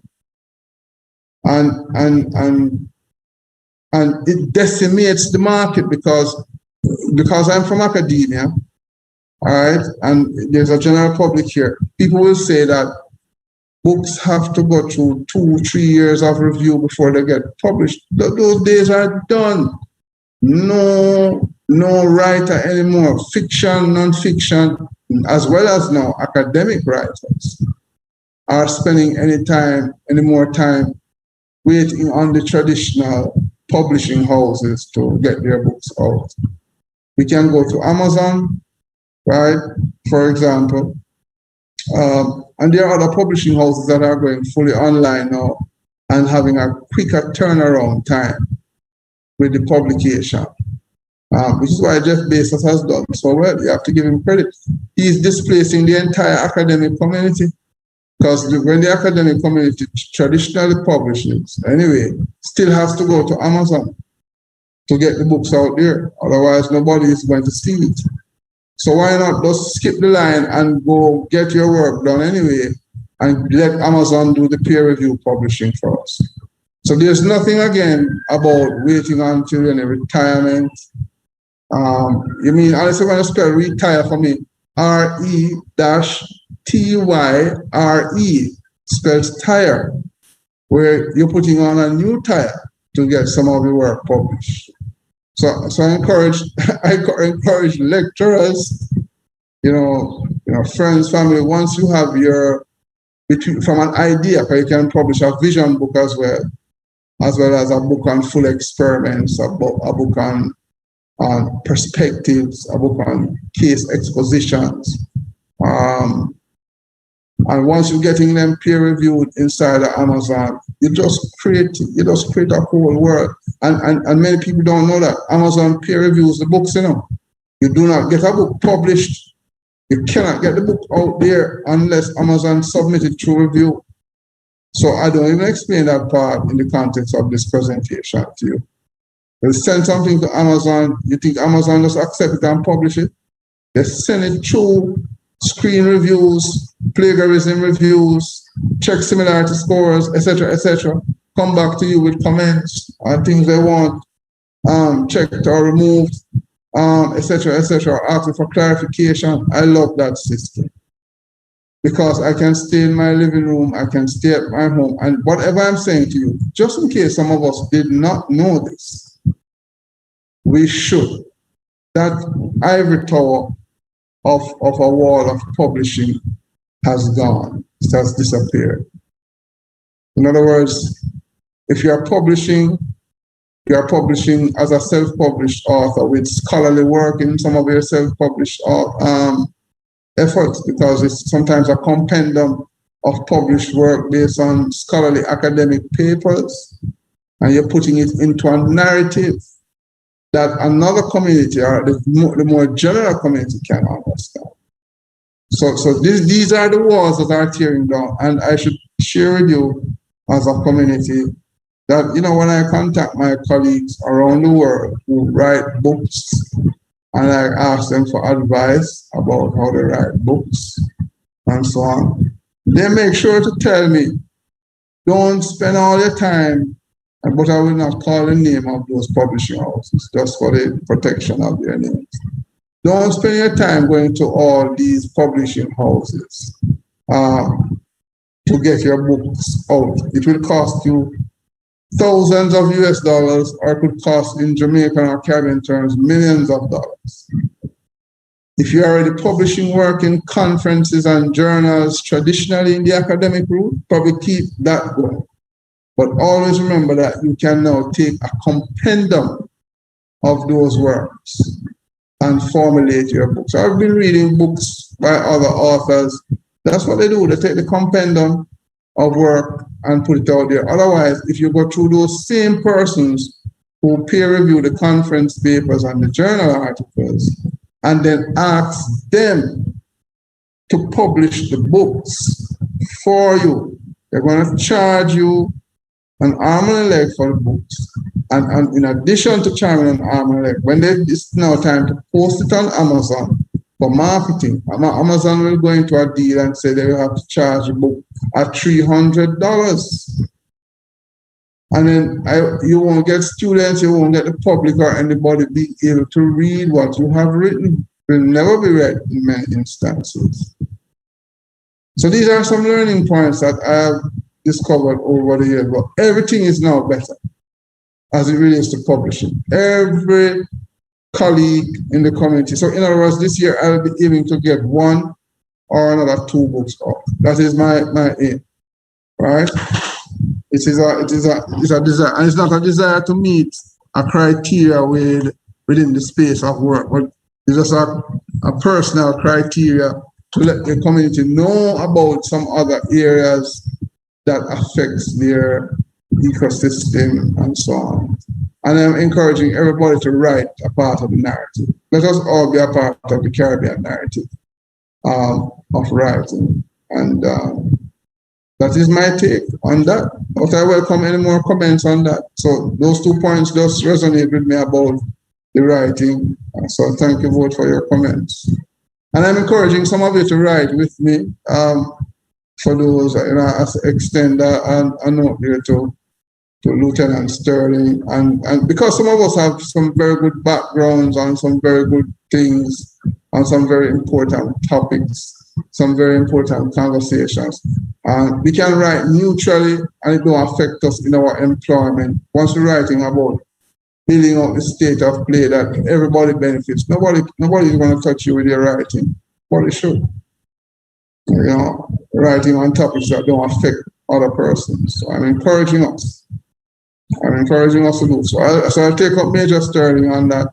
I think I know Dr. Campbell and I are looking to do a spin-off on 1 book, and I want to encourage more of us in the space to do so.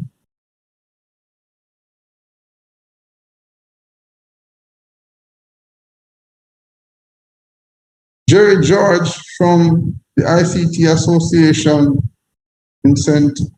Lucia. I remember this name. Welcome to this session. I remember this name from Caribbean. So as I wrap this up, I'm open to any more comments. I will make this book launch also a podcast outcome available for the public to listen to and to also hear the comments relating to the various books. And feel free to pick up a copy from Amazon. I don't have to put up a link, to say, okay, go here to get any book. I just say go Amazon, and you simply need to type in Sean Thorpe, and you see all the books come up. All the books will come up. That's how easy it is. It's done. And you can then get your copy. So as I keep adding more books to the space, that's how you build out your club of your fan club of books and readership.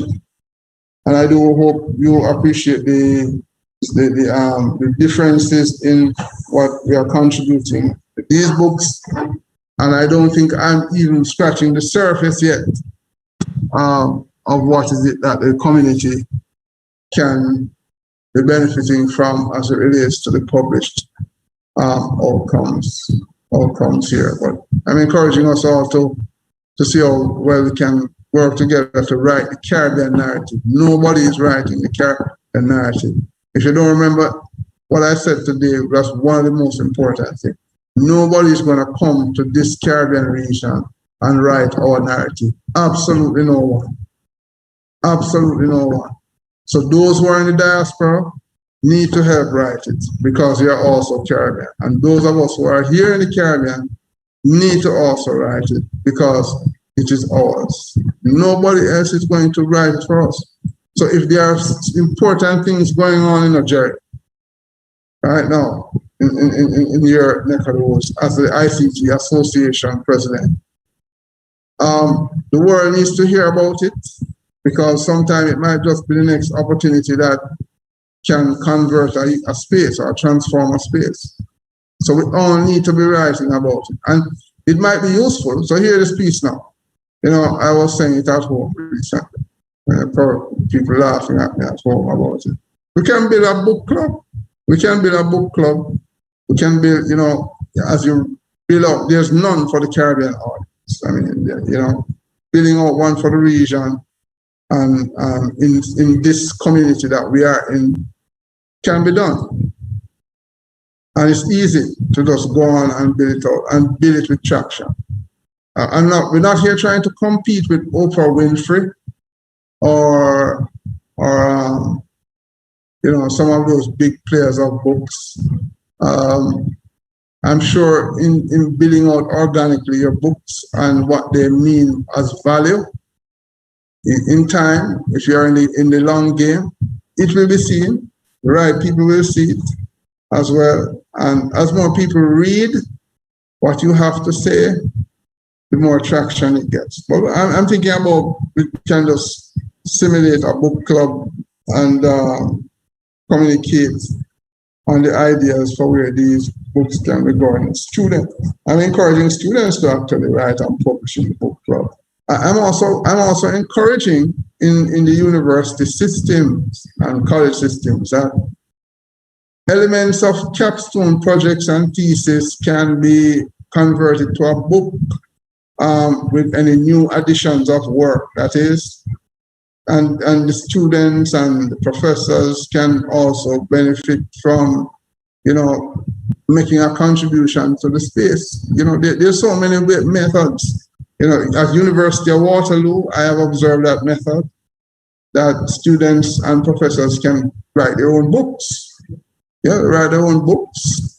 The IP belongs to them, you know, and that's a big deal to people, but they are all people. You know, a student writing a book and leaving school right now, think of it might be simple, but when you go for hire, somebody is going to look at you with a different mindset of the maturity that you bring to the space and to the table. So this is even important for students, and it's important for us in the ecosystem. We all went to school, most of us here. It's the only persons who are not supposed to be writing are the ones who say they don't have the kind of literacy, and we can help them too with time. But once we are alive, we need to write the narrative. That's the message I am sending. As long as we are alive, we should be writing the narrative to let others know about what is it that we are saying, what is it that we are doing, how your little piece can add something else to the community. Even if it's one person or two persons reading what you write, it's a big contribution you're making. Because before it was zero, before it was none. That's how I view it, you know. So this has been a very good experience. It's been a rewarding one for me in terms of being able to share with the community and to also look at what's next. But all I can tell you coming up in the next couple of months is I'll have, between now and January 2022, I'm looking at another 1 or 2 books coming by that time, you know, give and take, as we build out the thought processes and doing some background studies on some of the areas that we have planned. You know, so I have 1 book now in training that looks at breach identification systems. That one is also coming. Just plan to get that one out by in the next 6 months. I've given myself, but it can come even before that. So I can tell you 6 months and it could be out in September, depending on how quickly the mindset works and getting some more data that I'm looking for to inform the elements of the use cases, or building out the use cases ongoing. And then as those are accepted by a community, then I fashion a piece of it into the book. That method works too. So I should have 1 or 2 more titles coming out by 2022 in the technical, right? I've mixed my formats for how I write books. So there are technical books, but there are certain books now that answer certain social questions. For example, So like somebody says to me, who is the new CEO of an organization? Should that be an IT guy? Should that be a non-IT guy? New CEO of an organization has to be a transformative leader who understands the tech as well as understand the other issues of leadership and governance within the organization. In short, that person needs to know both. So I can share with you, it's probably somebody forced me to write it, but it don't really matter. I can share it here. I think we should be talking about who is the new CEO for our Caribbean organizations. Digital transformation is a big thing in our space right now. So who leads those kind of initiatives in our Caribbean space? Is it the CEO?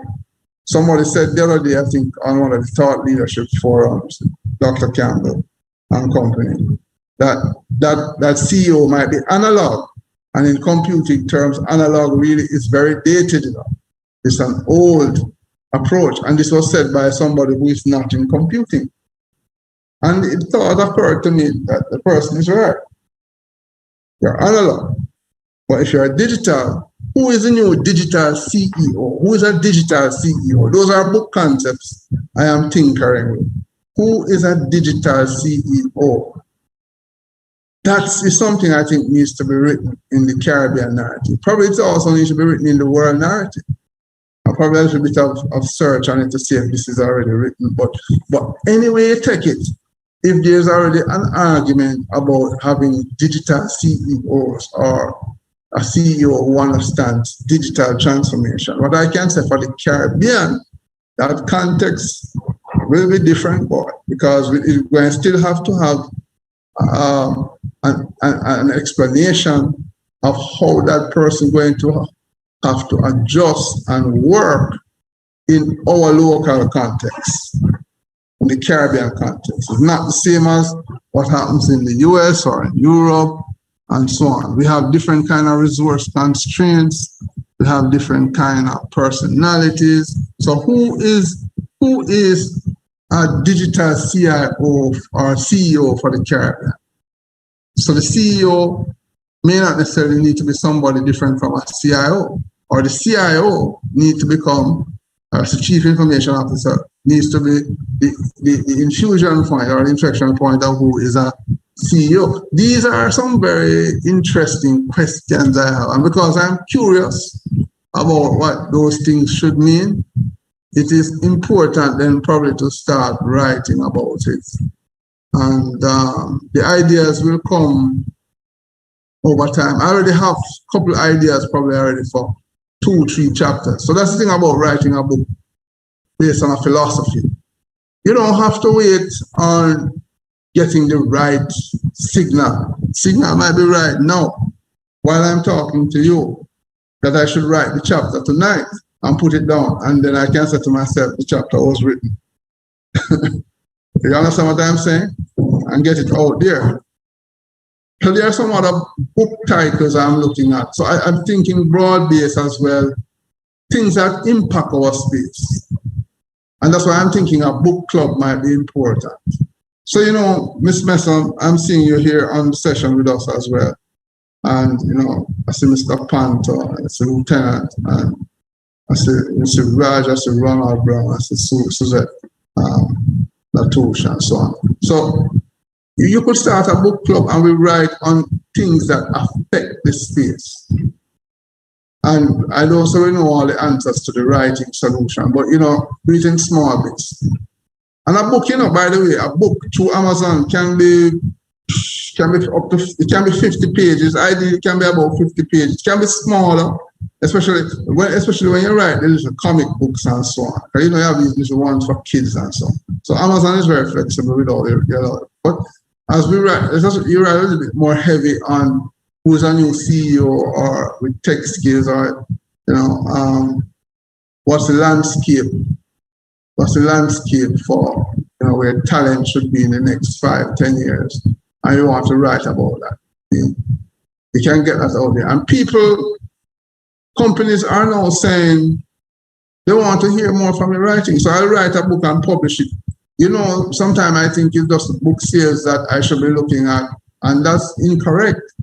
It's not the book sales alone you should be looking at from getting a book over. You should be looking at what people are saying to you otherwise. So, your company will come to you and they'll ask you to look at a particular project with them, or they may ask to write a certain narrative for their company as a particular piece, or they may want to engage in you taking up a project, or they might want to see a partnership be formed. So there are many paths to values of writing the books. But I think I'm going to get a book club book. That's one of my little tidbits, because I welcome the ideas. I launched these books and I'm happy that we could have done it this way. And I'm really happy that people showed up and showed me their love and their support. Really do appreciate it. I sincerely do. But I think there's more that can be done after a launch. I can open a book club, and then what can happen, you can cycle ideas in there.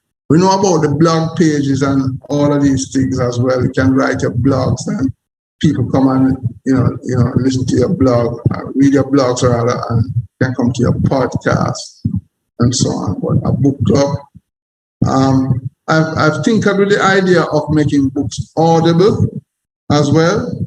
Haven't gone into that direction yet. That takes a bit more time, honestly, to have the audible books. And there are persons who appreciate, I'm learning the audible books. So there are all these various things to think about. Audible books versus the paperback version. The demand for paperback version has significantly dwindled since the pandemic. The Kindle version is highly desirable.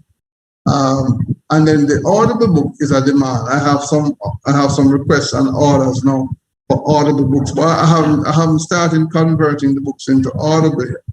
So those orders have to wait a little bit, right? So my approach has to be now, so how am I going to pivot to meet that market segment?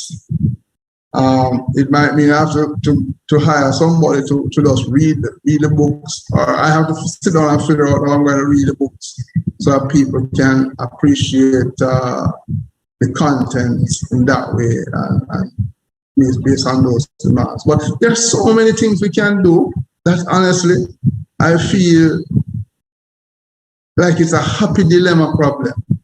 Why I call it a happy dilemma problem, it might seem overwhelming, but boy, it feels good. When you have so many options. Now, when you have many options versus very little options, when you have many options versus very little options, then what obtains is you can in fact move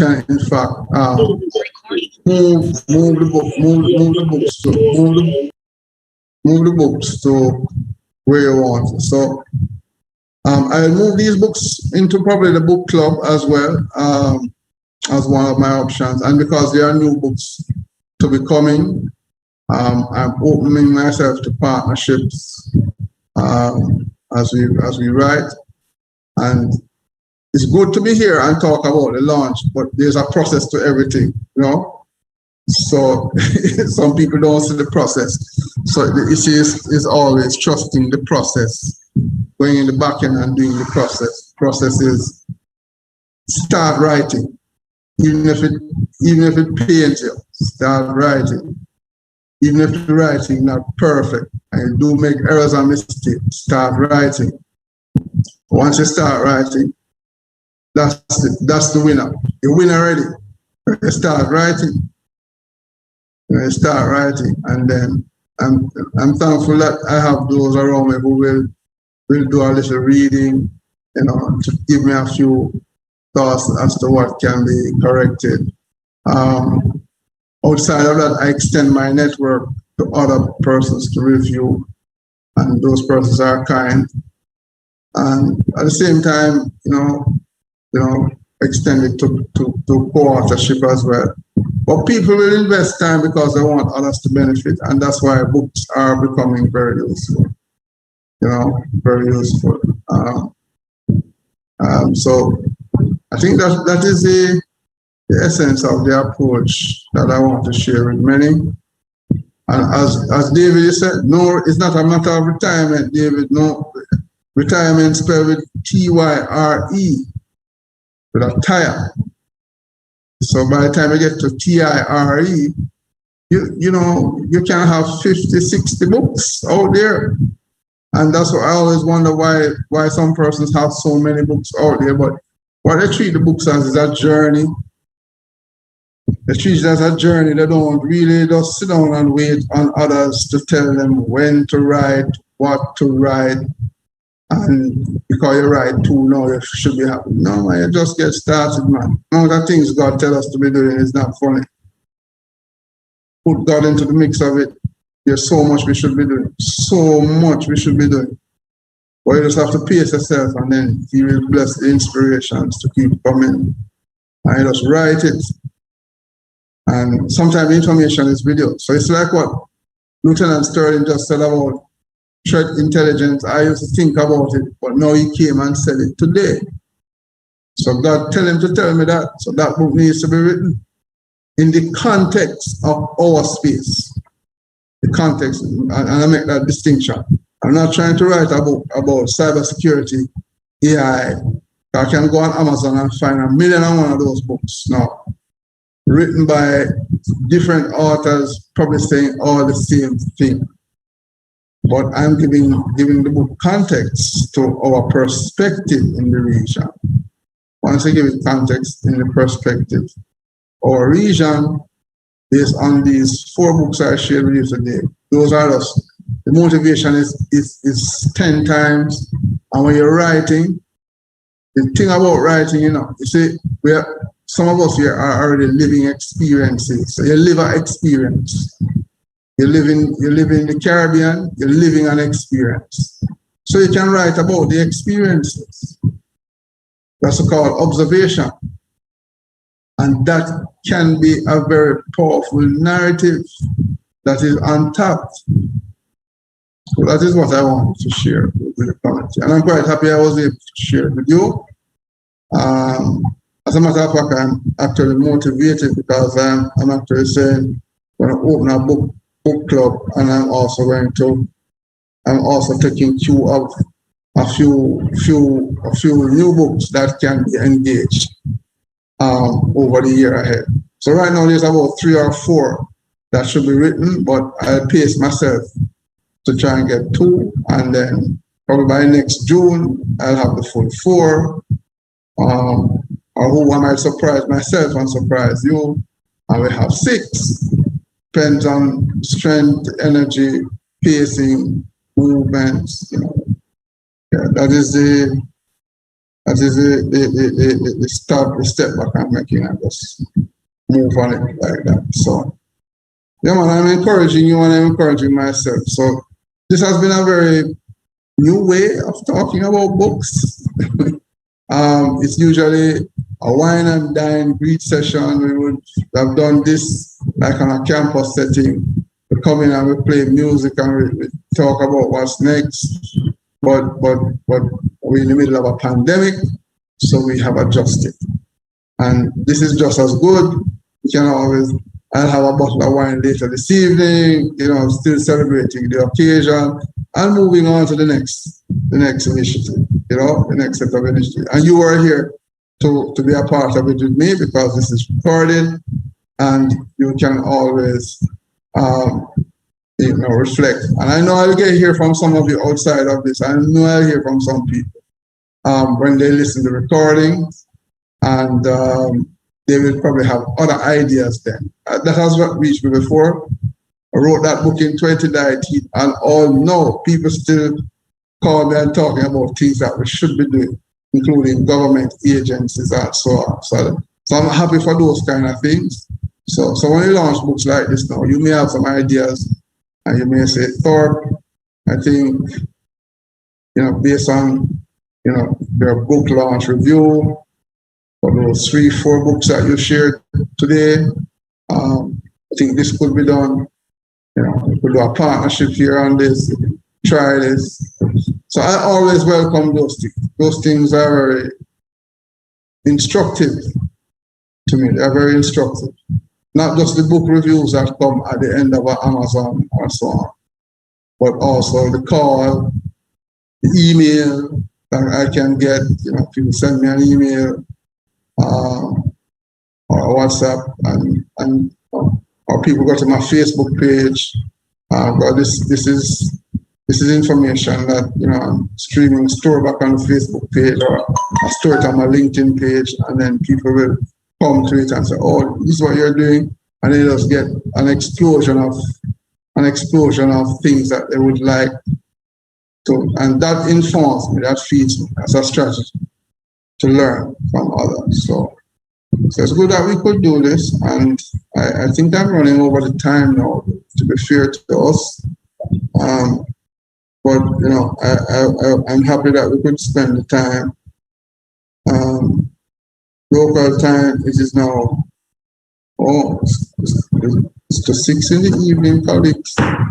So any other comments before we do a wrap on this? Any other thoughts? So a book club, we have some new books that will come off of this.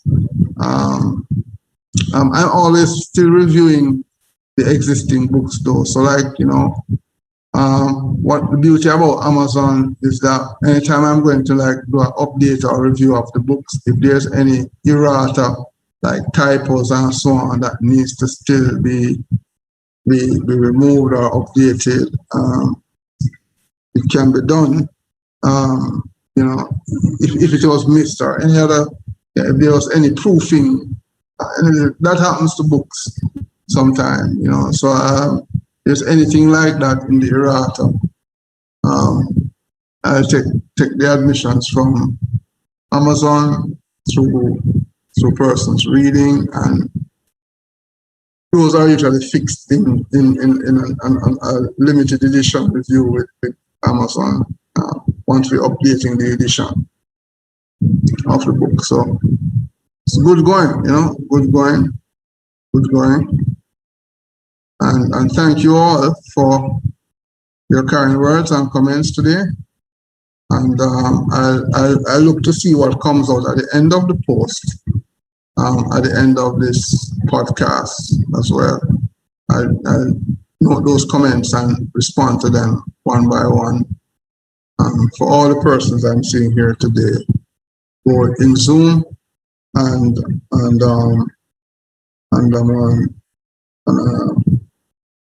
here on YouTube. Mark, it's probably good that we're doing it this way, because under COVID-19 protocols, if I was to have used my campus environment, I wouldn't have enough space to hold all these people. So I am quite appreciative that we can leverage the technology at the same time and everybody stays safe. Okay, so again, thank you. Have a wonderful evening. Pick up a copy of the book on your way leaving. Just stop at Amazon for me. Stop at the Amazon store and get your $9.99 edition of the book. That's what it costs. No, not 100, not 1,000 US dollars. $9.99, and it should make for constructive read and information and use. And tell me what you further think. And when I launch my book club, I will be asking you all to join and to be a part of it as we keep moving forward. So have a great Thursday afternoon. It's a wonderful one here in Kingston today, and wherever you are, enjoy same. So at this point, if there are no further comments, I'm going to end the recording on the consent of The recording has stopped. Yes, so thank you very much for that, and YouTube will synchronize as well for me. So have a wonderful evening, everyone, and thank you again for coming.